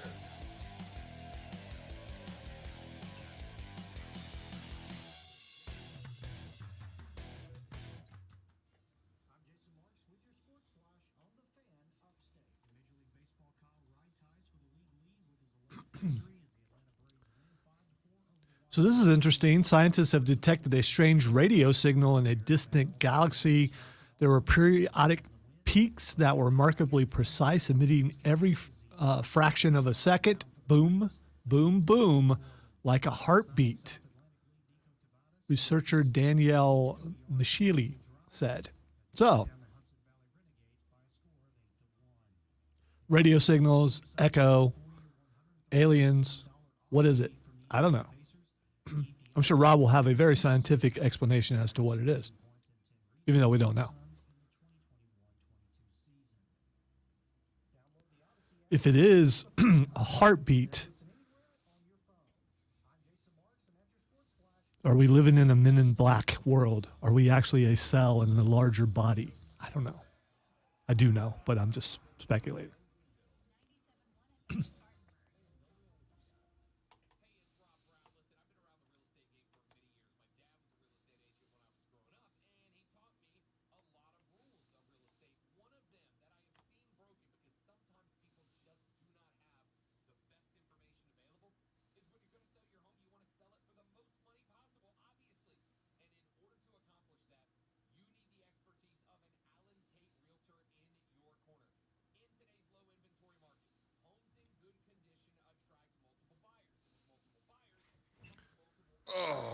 So, Rob, scientists have detected a strange and persistent radio signal that goes boom, boom, boom like a heartbeat. So, radio signals are part of the spectrum of detectable light signals that we can find. And many things put out radio signals. Your body puts out radio signals. And so I actually hate the person who wrote that headline because they know what they did. They wrote it in a way that people are going to see like a heartbeat and go, oh, it's a heartbeat, aliens. As opposed to, it's probably just the remnants of a pulsar that's spitting out radio signals, and we've just detected them. Because pulsars are everywhere in the universe, but obviously you have to be pointed right at it to pick up those radio signals. It's likely we just detected a pulsar somewhere. See, Rob brought up a key thing that I talked about before he came in, and talking about electrons in the body. So all this is saying is that this planet, the solar system, is just a cell in a larger body, and that's actually a heartbeat. If you mean the universe, yes, we are part of a much larger and potentially infinitely large universe. Where Maybe not infinitely. if it is infinitely large, you're conceited enough to say that we're alone in it. No, I'm not conceited enough to say we are alone. I'm saying we do not have a reason to believe that we are or are not alone. Statistically, if it is infinitely large, yes, statistically speaking, we probably are not the only place that life has developed. However, to say that we are or are not alone are both proof positive statements you have to provide evidence for, and you can't. The default place is there is no way to know if we were alone in the universe, and therefore no reason to know if we were alone in the universe. By the way, is there any more haughty of a word than therefore? I'm just curious. I mean, maybe forthwith. I don't know. Maybe a fortnight. I mean, there are words that when people use them, that you think, yeah, that's a guy saying I'm smarter than you. Whereunto, henceforth. Yeah. Whereunto is great. kind of. I think that's more literary than. I'm not letting this go. It was not aliens.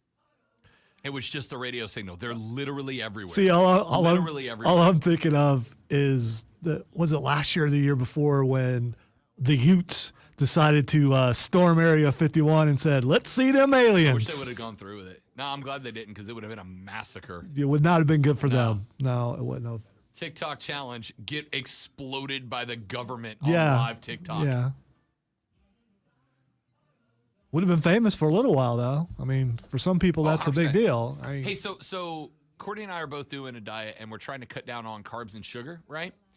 Everything delicious is carbs. Is it weird to eat a hot dog without a bun? No. For the most part, at home, when Yeah. we cook Is that out, how you do it? I don't eat buns. Really? No, yeah, I don't.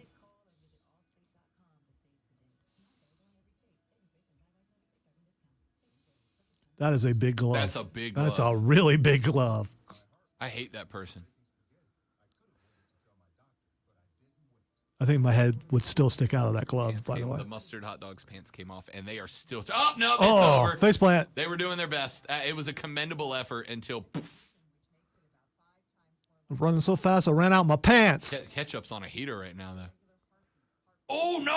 Oh, you haven't seen that? Oh, You know where he's at, right? where's he at? On a cloud? No. with birds flying around Look him. at what team it's for. Oh, it's a Braves. Of course Yeah, it that's is. what I was wondering why you hadn't seen that. That's one where you give that guy the ball, right? Even if you get it, you got to be like, dude, that sucks. I'm sorry. Sorry about your teeth, my guy. Yeah, but he will be on TV and stream forever. All right, that's a lot of Clemson quarterback talk. You're welcome. It is June Yeah. 15th. I need a- July 15th. I need a shower. Ugh, I wasn't going there. too Hey, much real orange. quick, before we go to break.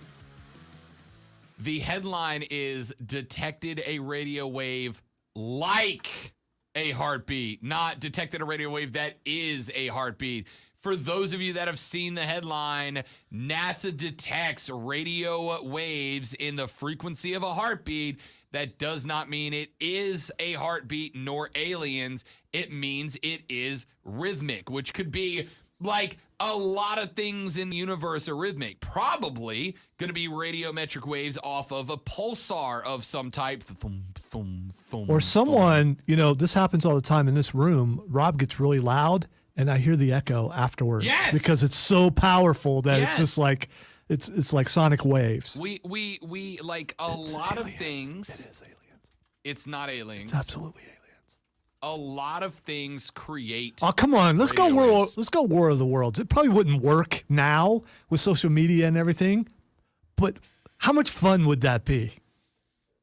I know we'd lose I our. love that story. I know we'd lose our jobs. You couldn't Yeah. do that now for sure, but Breaking aliens are outside the window. how powerful that radio broadcast actually was. How dumb were people back then that they fell for that?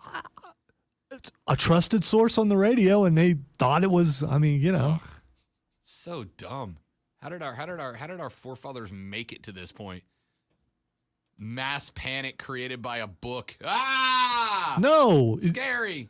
I mean, I'm sure it was, we've done well done radio. I'm sure that was well done radio. Doing. Yeah, exactly. And back then there was no internet, there's no TV really. I mean, so that was the source right there. James on the chat said, not saying it's aliens, but it's aliens. It's not aliens, people. It's aliens. Listen. It's aliens. We talked about the James Webb Telescope. We come in peace. Ack. We talked about the James Webb Telescope and some of the incredible images this thing has provided with us in just the first few days of its operation, which are absolutely amazing. Trey says it's the mind-blowing. heartbeat of Silver Surfer. No, it's Galactus. We're done. We are done. We're about to get it. We have talked about how incredible the images from the James Webb Telescope are, and how to see the immensity, the enormity of the universe, which may or may not be infinite in scale, we can't tell yet, is mind-blowing. And Lonzo said, well, and you're arrogant enough to say we're not alone. No, I'm not. I'm saying there is no reason to believe that we are alone, and there's no reason to believe we are not alone. The default position is, I don't know. That was a political non-answer. amazing. That's what It's that not. was. It absolutely The is. null position is there is no reason to or not to believe in anything until evidence is presented one way or the other. I kind of hope we're not. I think it'd be awesome. This thing, by the way, is beginning to, it's so dialed in, it's beginning to detect individual element signatures on foreign planets. That is to say, we can point it at a planet in a different galaxy and go, this thing is made up of X% water. Isn't that amazing? It's amazing. That is mind-blowing to me. You know what else is mind-blowing? The amount of sports we'll talk in the next hour right here on The Rob Brown Show and the Fan Upstate.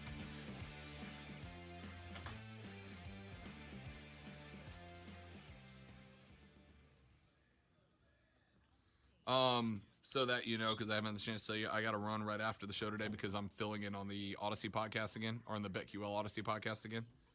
And I brought my computer to do it from here, but I realized no. Are we set up to where I can do a StreamYard in here without us being on the air? Yeah. You just got to be careful. You just make sure you do not touch Wide Orbit 1. As long as that's up, we're on the air. You can set it up to. Can you help me with that? Because we go live at 12:30. Yeah, I can help you. Okay. You don't need my help, but I'll help you. I do, because I haven't set that up yet. Once you show me, I won't anymore.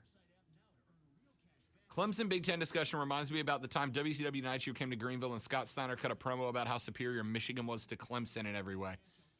I want that. I need that Scott Steiner promo. Scott Steiner cutting a promo on Clemson. Are you kidding me?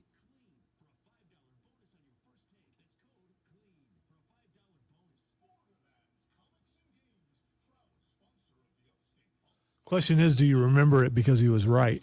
I think that's the question.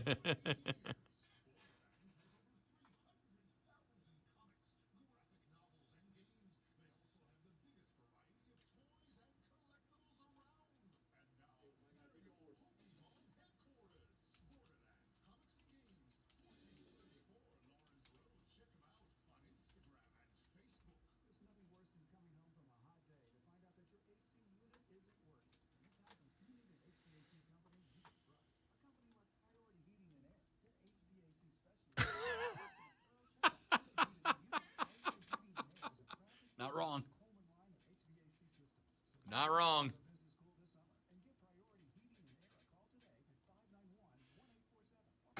Exer said the radio waves were created by chemtrails. We're overlapping our James says at that time he was right. Yeah, I bet he was at that time.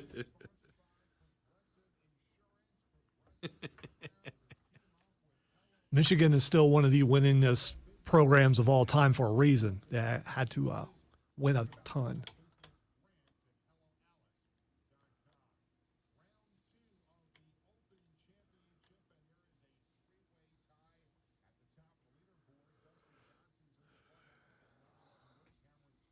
Stop apologizing for being what we are. I mean, you know.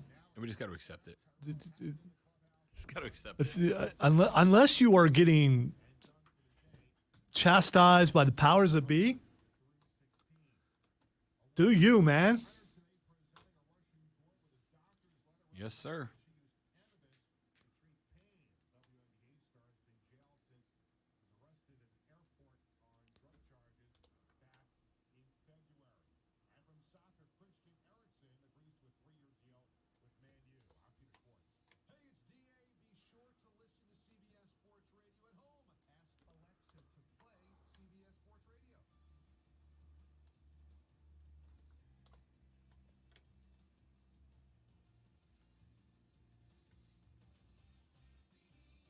Sports Radio. I probably should do some ciphering. Some ciphering. Ciphering. We have secret codes we got to figure out now. No, it's a Jethro Bodine joke. Do you know who Jethro Bodine is? Beverly Hillbillies. I know who Jethro Tull is. It's not actually a person. It's a band name. Yeah, It's like there's no Leonard Skinner. There could be a Def Leppard. there actually was a Leonard Skinner. It was their gym coach in high school. They named Oh the yeah, band yeah. after, Forgot about that. but it wasn't L.Y. It You was never get away with that in this day and age. naming it after your gym coach. My you dude hated. would be getting some cash. Oh, 100%. 100%. Time's out perfect. You got a Harley in the first break. Harley Davidson. Ooh, National Ice Cream Day is Sunday. Well, too bad I'm not eating ice cream right now, unfortunately. Boy's trying to look good for the Dominican. Not look good. I'm trying not to get rolled back into the water when I take my shirt off. I'm just guessing that there'll be a lot of people vacationing in the Dominican who will be bigger than you. Yeah, but that doesn't excuse it. I'm 100% sure you're right.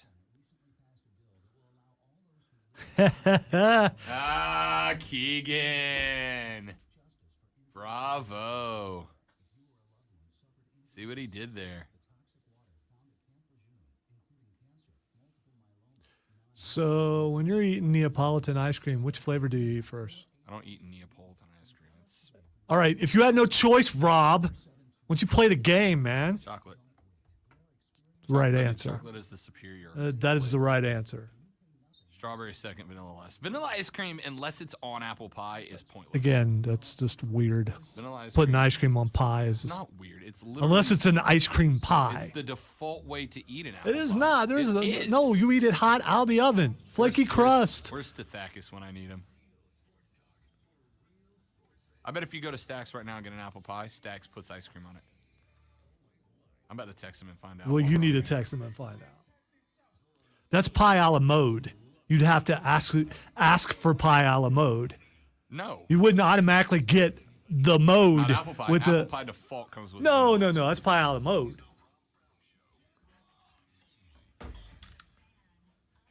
Here we go. The third, the final, the best, the money hour. The Rob Brown Show goes now. This is the Fan Upstate. Hello, Upstate South Carolina. Hello, America. Hello, world. What's happening? Good to be with you. What's shaking, y'all? I am Rob Brown. The great one, Lonzo, is at the helm today. Like to be a part of the show? You're more than welcome to do it. 844-FAN phone, 844-326-3663, 844-FANFONE. You know what, Zoe? I said I was going to break it. Do I tell people who our guest is next Tuesday morning, or do we hold it? I'm really tempted. See, it's killing you, and I'm really looking forward to it. The problem is, I'm super looking forward to it. It's one of my favorite people in sports broadcasting of all time is going to join the show next Tuesday. and the first celebrity I ever got to interview. Yeah, which you've told the story, so there's a bit of a hint there for those of you that are longtime listeners. I will also tell you that here's what we'll do. We won't tell you who is now scheduled to join us on Tuesday morning. We can narrow it down and say it's not a wrestler. It's not a wrestler. It is a sports broadcaster. All right, sports broadcaster not involved in wrestling. It is a sports broadcaster not involved in wrestling. Although if he announced wrestling, that would It'd be be amazing. It would be awesome. Yes. It is, for those of you that are longtime listeners to the Fan Upstate and to the Rob Brown Show, it is the first major interview that Lonzo ever conducted. Becomes his most recent as well on next Tuesday. So if you've heard Lonzo tell that story. I will also tell you that if you have been listening to the show for some time, his voice can be currently heard right here on the Fan Upstate promoting his new podcast, which dropped this week. So there's your hints. Lonzo's first major interview in his career circles around and joins him for this one. And his voice has been heard on this station for about 2 weeks now, promoting his new podcast, which drops on the Odyssey Podcast Network, which I think the first episode went yesterday. Either goes live yesterday or next Thursday. I need to find out. But he'll be joining us next Tuesday morning, and we are, put it this way, I told Lonzo yesterday that his guy had reached out, gotten with me, and got him booked, and we were both like, jackpot, let's go. This is going to be a great interview. Great interview. Lonzo said, how many questions do you think will fit into the 15 minutes? And I went, 1, 2 if we're lucky. He seems like that kind of guy. But it's better than yes. Yep. No. Yep. So next Tuesday morning, that's going to be Keegan, you're 10:30. close, You're man. very close, You're Keegan. close. But it is not, I will say it. In fact, I'll even tell you, not on the stream, it's not Dan Patrick. But you're in the ballpark. You're in the ballpark. All right. It's not Vern. I've interviewed Vern Lundquist. Have you? Uncle Vern's amazing. I was going to say, I thought he would be. Uncle Vern is amazing. He seems like off the cuff would be pretty good. Here's what's funny. I asked him, so I had Uncle Vern on the show a while back. I had Uncle Vern on the show, and I said to Uncle Vern, I said, you're the voice of the Southeastern Conference on television. Been on the SEC on CBS for years. Now, this was before he was done with college football, or before he was done with the SEC on CBS. And I said, but can I tell you what my favorite call of yours was? And he said, yeah, what is it? And I said, Tiger Woods chip in on 12 at the Masters. Remember, Lonzo, the Masters chip in where Tiger ran the ball up over the cup, it turned back around, it came back, and it sat on the lip, and the Nike logo stood up. Like, Nike could not have gotten more free publicity. They got millions of dollars a pub because that golf ball just sat on the lip of the hole with the Nike logo out, and then it dropped in. I still believe it was a work. Genuinely, most of the time, Lonzo says it's a work. I'm like, dude, stop. Nike could not have scripted a better commercial than this. That ball rolled, and it sat on the lip, and the Nike logo flashed, and it stayed that way for about a second, and then it fell in the cup, and they turned to Tiger, who gave the fist pump, and the crowd lost its collective mind. Vern had the call there, and Vern said, in your life, have you ever seen anything like that? And the answer's, yeah, I watch sports all the time. I've seen a lot of crazy stuff. But Vern was so hype about that moment. Like, Vern was so into that moment that I was like, Vern, like, I've seen a million crazy sports things. I've seen March Madness Final Four buzzer beaters, right? I've seen NFL overtime one-handed diving, toe-tapping catches. I have seen walk-off bottom of the ninth home runs in World Series games. I've seen a lot of crazy sports and stuff, but your call separated that moment as an all-time sports moment to, like, one of the contenders for GOAT all-time sports moments. And Vern went, I said, how did you get them? Like, how did you come up with that call? And Vern goes, I wasn't working. I was like, what? He said, I wasn't working. I wasn't an announcer. I was a fan who just happened to have a microphone attached to his head. Yeah, but you're not supposed to do that. Oh, Vern did, and it made for one of the greatest calls of all time. Vern said, I was not a play-by-play announcer calling a golf tournament.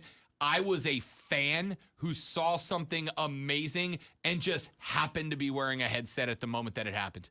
He's like, that call? He goes, I vaguely remember that call. He said, you know what I remember? Watching that ball drop. I remember sitting in the tower, watching that ball drop into the cup, watching that Nike logo flash. I remember being a fan in that moment and seeing what I knew in that second was an all-time, forever to remember golf shot. I don't remember what I said. I just remember getting back later and people telling me, great call. That's it, which I thought was awesome. I mean, Vern was great. I would say that, sorry, Steven, thank you. Steven logged in to tell me it was on 16, not 12. Thank you, you are correct. But you knew what I'm talking about. Sorry about that, but good call, thank you. But you remember the chip in, you know what I'm talking about. Anyway, our guest next Tuesday morning at 10:35. Lonzo, I'd say he's up there. I'd say he's up there with Vern in terms of beloved sportscasters of all time, right? He's not a play-by-play guy. But I'd say as far as Sports broadcasters with cult followings, this guy's got one of the biggest. There you go. There you go. Fair to put it that way? Without a doubt, yes. Perfect. Anyway, that's going to be Not a very good, Tuesday. not a very good dancer though. No, he's not a very good dancer. And I can't promise we don't ask him about that. I can't promise we don't ask him about his time on Dancing with the Stars and getting the boot. But enhance that broadcast just by being himself. The only reason why I watched. No, same. Yes. Because I love this guy that much. I love this guy this much. Dancing with the Stars became a part of my weekly routine for the 3 weeks he was on it or so. We might ask him about it. Anyway, that's next Tuesday at 10:30. Yes, that was 7 minutes of us bragging about a guest who we didn't even tell you who it was. You figured it out by now, right? Listener at home, hypothetical generic listener at home. You figured it out at this point, right? All right. Keegan said, well, Abe Lincoln was listening earlier, so I'm going to assume it's John Madden. All I have to say is boom. Looking forward to it. Looking forward to it, man. It's going to be great. Can't wait. All right, let's get to some stuff we have not gotten a chance to. The first two, somehow, you people convinced me to do 2 hours of college football quarterback talk. I mean, it was overall college football, but a lot of quarterback talk. So let's get some other stuff in here, shall we?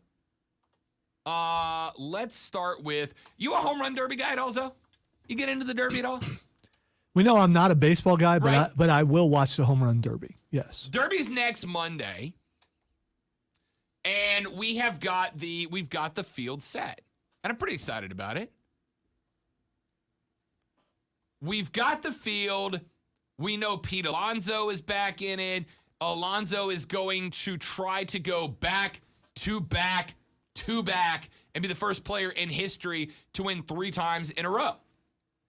And unfortunately for Bravos fans, their representative, Ronald Acuna Jr., is the 7th seed. And somehow, explain to me, well, I know why. They seeded this thing based on the number of home runs in the regular season thus far. And so Philly slugger Kyle Schwarber is the number 1 seed because he's got 28 dingers through when the field was set. So Schwarber's the 1 seed. Pete Alonso, the 2-time back-to-backer, looking for number 3, is now the number 2 seed. He gets number 7 seed Ronald Acuna. Corey Seager of the Rangers added to the American League roster Thursday as an injury replacement. He will enter the Derby as the 3 seed. He's going to take on 21-year-old Seattle rookie and potential Rookie of the Year winner Julio Rodriguez, who is the 6th seed. The 4 seed, my dark horse to win this thing. All right, I'm going to give you the Vegas odds coming up here in just a minute. But my dark horse to win this thing, Juan Soto from the DC Nationals. Juan Soto of the Nationals is an absolute mash machine, and he has been coming on hot lately. I mean, hot lately. And he's got Jose Ramirez of the Guardians. Love Jose Ramirez. This is a good derby. One of the things the NBA has done wrong, in my opinion, is that all the fun activities surrounding the All-Star Game for the National Basketball Association have pretty much devolved away from, what do we want to see? The best, right? We want to see the studs. We want to see the stars, man. When they rock the slam dunk contest and it's a bunch of rooks and second-year guys we don't know, kind of takes the fun out of it a little bit, yeah? You're like, all right, well, why are we into this, man? Why are we into this? Baseball was like, no, we're putting the studs in. We're putting the guys in. Pete Alonso, Ronnie Acuna Jr., Albert Pujols, Juan Soto, Kyle Schwarber, Jose Rodriguez. And these are the names, my God. Like these are the guys. I don't know. I am in for the Derby. I am all in for the Derby. I am. Oh, and by the way, the guy I didn't mention that's in, Albert freaking Pujols is in. Kyle Schwarber takes on the 8 seed Albert Pujols of the Cardinals. Pujols was added into his 5th home run derby. He has not won one. He and Miggy Cabrera of Detroit were added to the All-Star rosters as special selections by Rob Manfred as effectively legacy players. Pujols has 6 home runs this season, 685 in his career, 5th on the career list. For the record, zero problem with the commission adding legacy players. I think it's awesome. I think it's great. In fact, July 4th, I told you guys I went to the Braves game with the little brother, the fam. We went to the Braves game on July 4th, 4 innings of baseball. It got rained. 2-hour, 45-minute rain delay.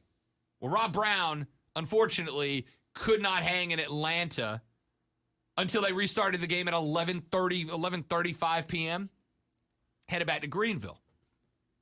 They're playing the Cardinals. I get back to Greenville. My little brother texts me. Not only did he get back into the game, though, but he's sitting 2 rows behind the Braves dugout, and that which is on the first baseline. And then who comes out to play first base for the Cardinals? Freaking Albert Pujols. I'm like, are you kidding me? Got to see Albert play. I've never seen Albert Pujols play.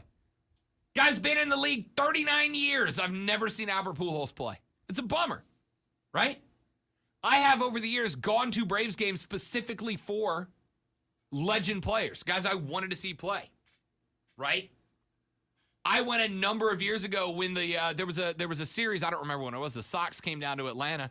I went to watch Big Papi play, right? Braves guy, but Papi's in town. I got to go watch that. He got to see Pujols. I did not. I think the only time I've ever done something similar to that is I went to a preseason game for the Panthers because I wanted to see Chris Carter play. Hell yeah! And I think it was his last season with Minnesota. Hell yeah! I'll go to watch my team play if they're playing another specific team to watch them play a specific dude, especially in baseball. So he got to see Pujols. I did not. So giving Pujols and Miggy Cabrera the opportunity to have an all-star send-off is awesome. I like it, right? They've played past the point where they're genuine all-star players, but their contributions to the game have been incredible. They deserve a farewell from the conglomeration of MLB fans who are going to be in attendance. I think it's great. I do. Texas said Austin Riley should be in the Derby, not Ronald Acuna. I don't disagree. Austin Riley's a masher. Austin Riley has been HAWT what lately with the stick. No doubt about it. But you got to keep in mind, it's a couple of things. Number one, the guy's got to want to be in the Derby, right? The guy's got to want to be in the Derby. Number two, this is a cosmetic event for baseball, right? Doesn't ultimately mean anything. It's who on the Atlanta Braves right now draws more attention from a national audience? Austin Riley or Ronald Acuna Jr.? Ronnie does. Ronnie's young. He's a stud. He's a marquee player, right? Especially after Freddie left the Braves, Ronnie Acuna is the marquee guy. He's the guy whose face goes on the poster right now. Some great players in Atlanta. Dansby, Ozzie. But when it comes down to it, the guy that gets his face on the poster is the guy that they're going to want to represent, and Ronnie wants to do it, so he's the guy. I think Austin Riley has a better chance to win it than Ronnie does, especially drawing the back-to-backer Pete Alonso in the first round, but we'll see. The answer is yes, I am carving out Monday night. I am carving out Monday night so that your boy can watch a little Derby. Let's take a break. Come back here in just a minute. Got a few more things I want to get into before the end of the day. Freddie Freeman, speaking of the devil, his former agent has sued Doug Gottlieb over that report we brought you a couple of weeks ago. We'll talk about that. Baseball looking to kill the shift and Rob Manfred have both made the news. We'll talk about that. And Dan Snyder one of the worst people in all professional sports, said he will talk to Congress under a subpoena. And there's a reason for that. And this might shock you, but it makes Dan Snyder look bad. All those stories and more as we wrap up our week of broadcasting right here on The Rob Brown Show and the Fan Upstate. Be right back. Stream, don't go anywhere.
It'll take more than one.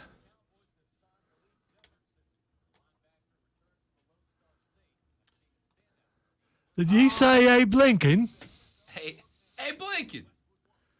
No, man. I said, hey, Blinken. That's you. Bless you. Oh, that's my name, man. God, I love that movie. We're men. We're men in tights. Tights, tights. We roam around the forest looking for fights. We didn't land on Sherwood Forest. Sherwood Forest landed on us. Dude, when he turns the hat around and puts on the professor glasses, amazing. The Malcolm glasses.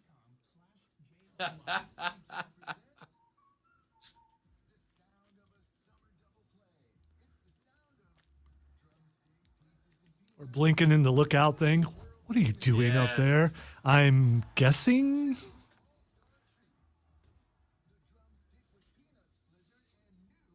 Farfuk Google, if I were you, I would not do that again.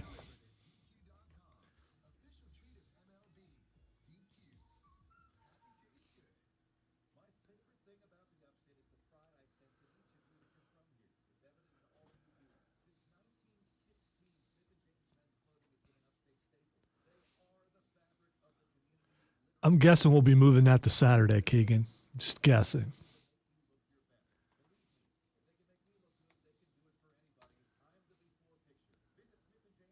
Because the first time ever, I'm going to have two Robs on the same show. It's going to be so confusing. It's like saying, hey, Spider-Man.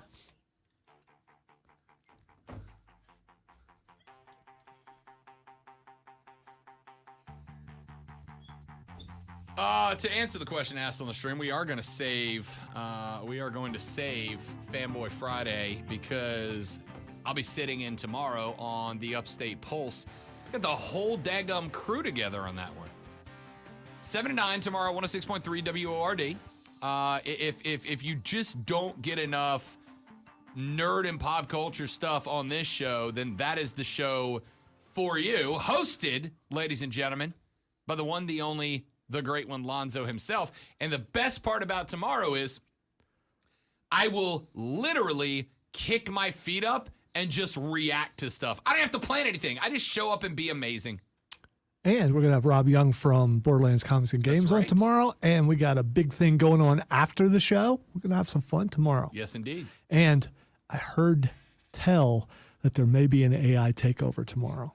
Here's hoping. Just because Rob is going to be on the show. Think about it. AI takes over. You don't have to produce. You just get to host. I'm not producing anyway. Oh, that's right. You got T2 in there now. He with the magnificent hair. will be doing Ordinarily, that. when Rob shows up, it's because you are producing. Yeah, well, it just happens to be that way. Yeah. You know, luckily, lately, I've had a decent crew building the bullpen back up and all that kind of stuff. We weathered the storm, so to speak, and now we're on the other side. So looking forward to tomorrow. And Rob trying to make me be uncomfortable. I would never. You kidding me? That would be rude and definitely not hilarious. And by the way, you need to tune in because someone's facing the Nerf wall, and it will not be me. Maybe. It's 100% going to be you. No, it's not. We'll see. We're not going to give away how we're going to do it. For now, it's Tim. For now, it's Tim. Yes. It could change. It could change. It absolutely could and change. if it does change, I believe both you and I are candidates, right? Everyone except the sponsor will be a candidate. Why? Why does he get out? Because his gun's bigger than everybody else's. Adam Schefter. We got into this very briefly earlier, but we have not gotten to go deeper into it. Adam Schefter has kind of become like the dude when it comes to breaking NFL stories, right? You mean the NFL's mouthpiece? Funny enough, that's what this is about. So, Schefter has kind of become if you want to be on the cutting edge of breaking stories, you got to be ready for the Shefty bombs, right? You got to be ready for a Schefter tweet because dude will hit you at 4:30 in the morning with a huge signing or 12:10 at night with a huge signing. Shefty's a robot. He doesn't sleep. He's in his pajamas, sleeping in the commissioner's living room. I like the image. By the way, I appreciated this. I have been rewatching Harley Quinn the animated series, and they were giving Harley a tour of the Legion of Doom, and somebody asked Scarecrow who the most evil members of the Legion of Doom were, and he's like, "Well, you'd have to say it's Lex Luthor, Bane, Roger Goodell." That's a really good line. Anyway, so a report came out. Where, and this all came after a couple of, towards the end of the last signing cycle. Reports started coming out after Shefty dropped a couple of tweets. He reported on Dalvin Cook, and he put out that, you may remember it, he put out a tweet, we talked about it on the show, that said, running back Dalvin Cook is the victim of domestic abuse and extortion. There's pending litigation according to his agent. But it came out that that story wasn't necessarily accurate. Then he came out with a tweet about Deshaun Watson at one point during the Deshaun stuff. Said, quote, "This is why Deshaun Watson from the beginning welcomed a police investigation. He felt he knew that the truth would come out on today. A grand jury did not charge him on any of the criminal complaints," alleging that because the grand jury did not elect to issue an indictment against him, that it meant that he was innocent. And that is not how that works, right? It's not how that works. Both of those things seemed to be exactly what you would want to say if you were the Minnesota Vikings or the Cleveland Browns, right? You would want to paint Dalvin Cook in the light of Dalvin was definitely the victim here, even if the story did not corroborate that.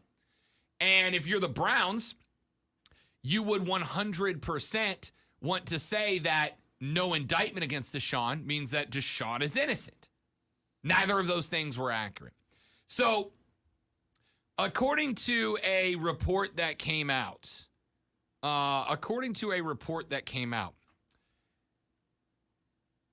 there were ESPN employees speaking obviously on the condition of anonymity because Adam Schefter is one of the biggest resources ESPN has, right? Like if there is, and there is, a intimate relationship to be maintained between ESPN and the National Football League, Adam Schefter is the key to that relationship, right?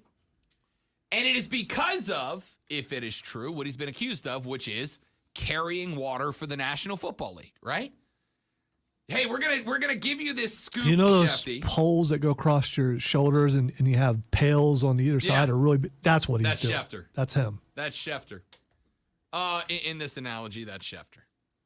So Shefty, because Shefty would always get the information first, but then every now and then, the information he would have it first, but it'd be worded in a way that was very franchise friendly or very NFL friendly. A report came out this week that multiple ESPN employees were concerned about their association with Schefter. One said that Schefter, quote, reflected a failure to understand the sensitivity of domestic violence allegations, end quote. When the man who dropped the report told Schefter about these concerns, his first question was, quote, are they going on the record as if that makes the concerns real or not real, right? Shefty said, are they going on the record? If there is one guy who has cited sources and made a career off the back of it, it's Adam Schefter, right? Sources say. But now he's like, no, if they're not going on the record, it doesn't count. Not a great look for that guy. Schefter then denied, according to the report, that he was carrying water. He said, quote, I've never put out information thinking I would get something back in the future. If people want to work with me, great. If not, okay. Shefty, my guy, as somebody else who's in the field, so trust me, I get it. As somebody else who's in the field, my guy, no. If the league decided to stop working with Adam Schefter, what is Adam Schefter? He's just another dude, right? He's not a very good reporter, is what he would be. And the other thing is, you say you get nothing out of it. That's your job. You absolutely get, if you dissatisfy or anger your sources, you lose your sources. Yeah. So if your sources go, hey, you can do this, but you can't say this, and you want to keep that source, chances are you're going to do what they ask. You're going to do what they ask, or you're not going to do anything. And you're going to, I've done this before. When I was a news reporter in the Florida Panhandle. I have had politicians call me and be like, hey, Rob, I want to give you this scoop, but you can't say this. And it's like, well, dude, I'm either going to report the story with that detail or I'm not going to report it at all. And sometimes they go, okay, you know what? It's worth it for me for this story to be out, even if it comes with this part I don't love. Or they're going to go, well, then don't use it, right? Well, then don't use it. Schefter, you do put out information thinking you get something back. You know what you get back? More access to keep being Adam Schefter, to keep being the guy, right? There's Jay Glazers out there that are Adam Schefter-ish, but you're the dude. But yeah, I don't think it's unfair to ask the question, whose megaphone are you holding, my dude? Right? Whose logo is on the mic? Where the information you're getting? Is it shaped by these teams or not? And again, we as fans also kind of have to decide, are we good with it if it is? If he's going to report on Deshaun and what he reports on Deshaun is almost undoubtedly written by the Cleveland Browns, we as fans have to go, are we good with listening to Schefter when we know that, especially when it comes, listen, if Shefty puts out, Lonzo, reports are the New Orleans Saints are signing running back so-and-so for X million dollars in Y years. I'll run with that, right? I'll run with that because there's not really any gray area there. That's just facts. That just is what it is. But I am at the point now where when Shefty puts out tweets about like the ones for Deshaun, when Shefty puts out tweets like the ones he did for Dalvin Cook, when Shefty puts out stories that are almost opinion-based or based on off-the-field stuff, I'm kind of to the point where I just kind of deflect him, right? When Shefty said, today's failure of a grand jury to indictment Deshaun means he's innocent. Yeah, if you're the Cleveland Browns, if your entire public relations with fans is riding on that one decision, that one player, that one signature, then yeah, of course that's the way you take that. Of course that's the way the indictment makes you feel. But in the real world, that ain't how it works, dude. A failure of a grand jury to indict does not mean you didn't do the thing. It just means that we can't positively prove that you did. That's why, as I've said a million times, if I may be the haughty intellectual that Lonzo loves so much, the court system does not find you guilty or innocent. They find you guilty or proven innocent. Not guilty. Okay. Sorry. You can't. No. You're good because you were over there doing actual work. It's the same thing, though, isn't it? Proven innocent doesn't mean you're innocent. You're proven guilty or proven innocent. You can. The only way to be philosophically speaking, the only way to be proven innocent is to find definitive proof that somebody else did it. Then you're proven innocent. But the court does not do that. All the court does is find you guilty or not guilty. And not guilty does not mean innocent. It just means we can't prove you're guilty. So when Deshaun comes out, or when Shefty comes out and drops that tweet that he dropped about Deshaun Watson, when he comes out and says what he said about Deshaun, this is why Deshaun Watson from the beginning walked into police investigation. He felt he knew the truth would come out. We don't know that the truth has come out. The only people who know whether what came out is the truth or not are Deshaun and the women, right? And at least 4 of the women have said, no, the money is not worth it. The settlement is not worth it to drop what I'm saying is the truth. So Shefty gets busted for carrying water. Not busted. Shefty gets heavily accused of carrying water for the league. And when he is asked about it, Shefty, Lonzo, kind of came across like a bit of a jerk at the end, right? Right? I don't know about you, but I've always considered him kind of like that. There's an arrogance to him, and that's fine. Let him be him. But I'm not surprised by that. But he shouldn't be surprised by the disdain and the reaction by a lot of people towards him. And some of it may be professional jealousy, and other of it may be like me. It's like, yeah, I thought so. Yeah. So anyway, Shefty is again, when it comes to reporting contract details, I will listen to Shefty. When it comes to off the field stuff, I'm done with him. Because when other people came out and said, here's my issue with what's happening with Adam Schefter, and he was called to the carpet on it, his answer was, well, if you're not going on the record, I don't care. Dude, you've made your career based on people not going on the record, right? Your whole career is made of that. So, cool. Ladies and gentlemen, we take a break. And when we come back, it is our final segment of the week, y'all. We got a little Twitter trending topics coming your way on the way out the door. My name is Rob Brown, the great one. Lonzo's at the helm, and you are listening to the best damn sports show in South Carolina. This is the Rob Brown Show. This is the Fan Upstate.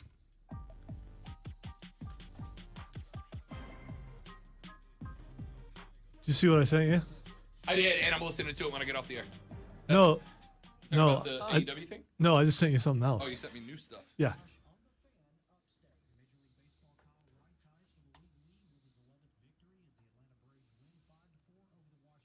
Dope. That's awesome buying that.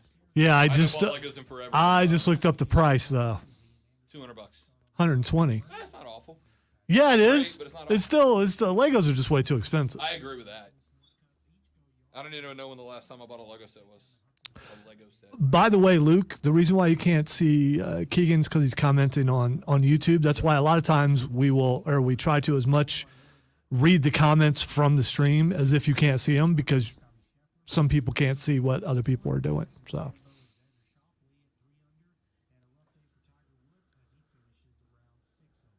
Tiger falling apart.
There is a virtual reality bar downtown that has like a 6-wide full-scale VR racing simulator. Mm-hmm.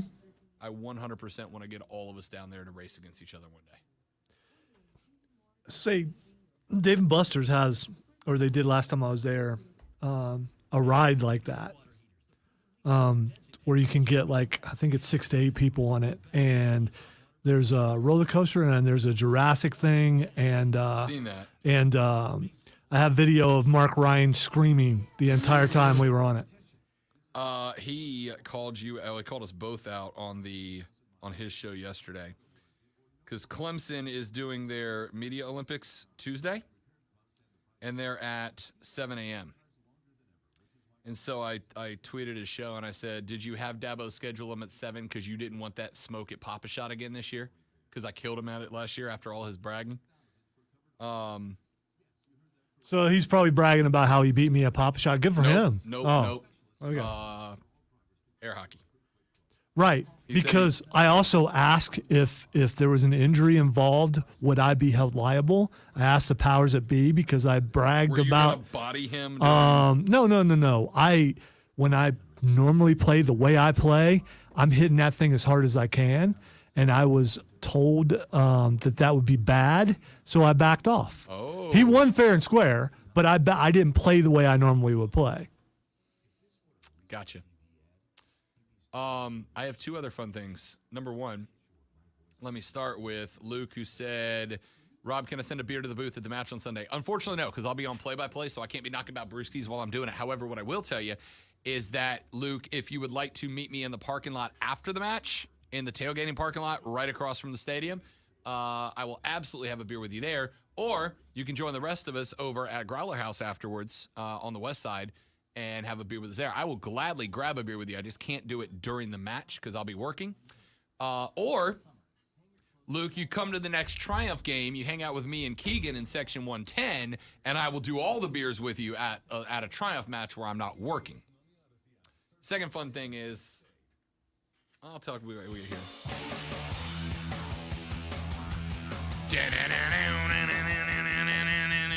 Hey man, don't angrily hit that button. You angrily hit that button. Aggressively, not angrily. Okay, aggressively is a better word. You're right. But aren't aggressive and angry kind of? We had a great day today because it's us. It's true. We have a great day most days. Killed it today. Thank you guys for listening.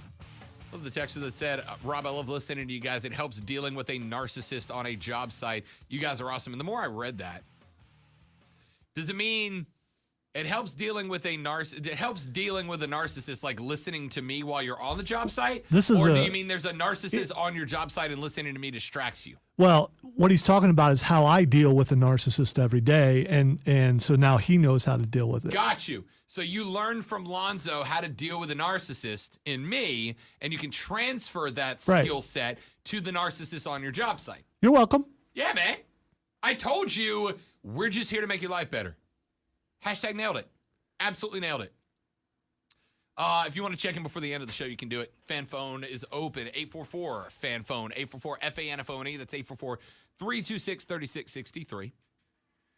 You may also shoot us a text on the Preferred Home Services text line 71307. Start your text with FAN, F-A-N. We will read them on the air at 71307. Start your text with FAN. You can tweet us at The Rob Brown Show. Oh, by the way, you know what I forgot to tell you guys? Well, I told you a couple of times, but I forgot to tell you today. Should you miss some, any, all of the show on any given day, or maybe you just want to hear it again, or maybe it's so damn good that you want to hear it again. Maybe you sent in a comment, or you were on and you want to hear yourself again. You can do it. You can do it. We have it set up now that if you text to 71307 the words Fan Brown, it will actually auto text you back a link that you can click on and automatically listen to today's show. All right. So you text Fan Brown to 71307 or Fan Ryan, but Fan Brown to 71307, and it will send you a hot link back that you click on, and it will automatically send you it'll send you a link to click on to listen to today's show back. After every show, actually after every hour, like as the hour ends, Lonzo goes through, he cleans up the audio, gets rid of the commercials, and uploads the podcasted form of the show within what, Lonzo, 5-6 minutes after the end of every hour they're usually up? Ballparking it? Yes. Unless I distract him and it's like 10 or 12. But within 10 minutes after the end of the hour, that hour is set up and podcasted. So if you miss any moment of the show and you would like at any point to hear that day's show, Text Fan Brown to 71307. Fan Brown to 71307. It'll send you a hot link to automatically listen to the show. Because again, we're here to make your life easier and better. I know I shouldn't say this, but every time I hear Fan Brown, I think Fanny Brown, and I think Sleigh Ride. That's the right song, right? That Fanny Brown is in? No, sure. I don't know. Lonzo's lost me with like 6 or 7 older pop culture references today. But it's a Christmas carol. I mean, that's not really. Are Christmas carols pop culture? They're Christmas carols. We all. Yes. Now I'm singing Sleigh Ride in my head again. Have fun with that. I'm not going to do that. Maybe you should sing it out. Hey, I talked to our buddy Woody Wilder from Charlotte FC yesterday. We're going to have either the interim or new head coach or a player on next week because next Wednesday, Charlotte FC plays Chelsea at home. That's Chelsea FC. That is premier level soccer. Hey, Lonzo, guess where Rob Brown just happens to be covering ACC Media Days next Wednesday? Should I take credit for the suggestion? Yeah, I know where you're going to be. I know exactly where you're going to be. Charlotte FC v Chelsea, BOA Stadium, next Wednesday night. Follow me on Twitter at The Rob Brown Show, on Instagram at The Rob Brown Show, on Facebook at The Fan Upstate and at The Rob Brown Show. Because we talked to Woody. I'm like, hey, Woody, coming out Wednesday, I'm going to be at that match. He's like, you got tickets yet? I was like, nah. He's like, cool. Don't buy them. I got you. Credentialed. Bang. Let's go. That's what it's like to be Rob Brown, ladies and Perks gentlemen. of the job, baby! I'm going to cover the game, Lonzo. I'm going to cover the game. I'm going to work. Absolutely, you're going to work. I'm going to work. I'm going to work hard. ACC Media Day during the day. Charlotte FC v Chelsea at night. ACC Media Day the next day. Don't tell me any of you guys want my job. That's hard work, people. I got to hardest working man in show business. Yeah. Right there. Yeah. And I got to set all Mark Ryan stuff up for him, too. Hardest working man in the game, baby! Presents Twitter Trending Topics. I'll get that one back. Yeah, he's only doing it because I'm not going. I'll get that one back. So, all right, time for Twitter Trending Topics, where I tell Rob what is trending on the internet. Our last one of the week. The first thing that's trending is Snooki. All right, so it gets a little political, but it's absolutely hilarious. See, I didn't know why. I just wanted to say Snooki. Yeah, I'm good with it. But again, it's hilarious. So Dr. Oz ran for Senate position, Senator House. I don't remember. Anyway. I think he won the nomination too, didn't he? I think he did. I believe so. But he did so in Pennsylvania. Dr. Oz is not from Pennsylvania. Dr. Oz has never lived in Pennsylvania. Dr. Oz is from New Jersey. But because he is a grifter and a snake oil salesman and a terrible person, upon whose curse upon the world will forever be held against Oprah for releasing Dr. Oz on us. Dr. Oz claimed it's either his parents or his in-laws' residence in Pennsylvania to win a congressional seat. Something that I'm sure has only happened on one side of the aisle and never on the other. And if you find me somebody else to rail on for doing it, it's a jackass move. 100%. I don't care who you are. It's a jackass move. Rob Brown at Odyssey.com or at Come at me, bro. Fan Upstate. I will call out anybody who is a butthole. I got no problem with it. All right? Anyway, somebody using Cameo, which is a service where you pay celebrities to film personalized videos for whatever reason, right?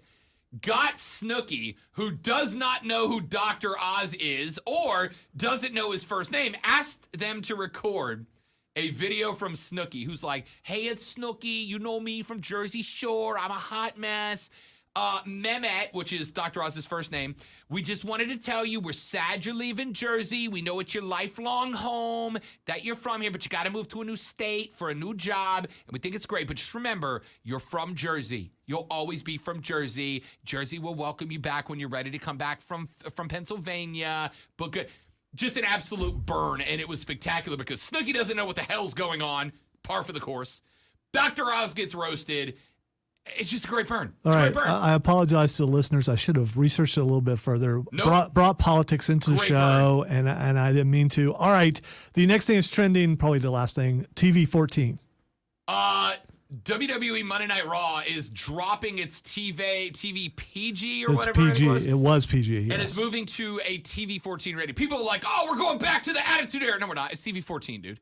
CV14. Now, are you going to get a couple more S-bombs, B-bombs? I think that's what Whatever. it's about. I think it's more about the crowd than anything because 100%. You're getting to the point where now they're starting to chant. that evil AEW allows them to chant that way, and it's made its way into the WWE. Influencers, And baby. so now I legitimately think that's the reason. I think it's the is the reason. crowd. I agree with I think you. it's the crowd. I agree with you. I think it's to the point now because look, you have three options, which is one, mute the crowd, which is number two, pump in more crowd noise, which they've been called out for, and people don't like it when you do that. Or C, to just let it go and pretend it never happened. The easiest thing to do is that. Now, does that mean that we won't get a few more S-bombs from wrestlers here and there like Brock did last week? Yeah, of course we will. They'll take advantage of it. I don't think it's going to be like Rock Stone Cold level. So we're not going to see, Edge and Lita in a bed in the middle of the ring. Correct. However, somewhere Cody Rhodes is smiling a little bit. You know my man can't wait. Ladies and gentlemen, that's us for the week. We appreciate you listening, hanging out, having a great week with us. We'll be back Monday to do it all over again. Do not drink and drive. I will punch you in the face. Have a fantastic weekend. Legacy Early College Sunday night, 7 p.m. Greenville Liberty and the USLW League Finals. I'll be on the call at 11sports.com. Otherwise, come out and support the ladies. We'll see you back here on Monday for the Rob Brown Show and the Fan Upstate. Later, brother.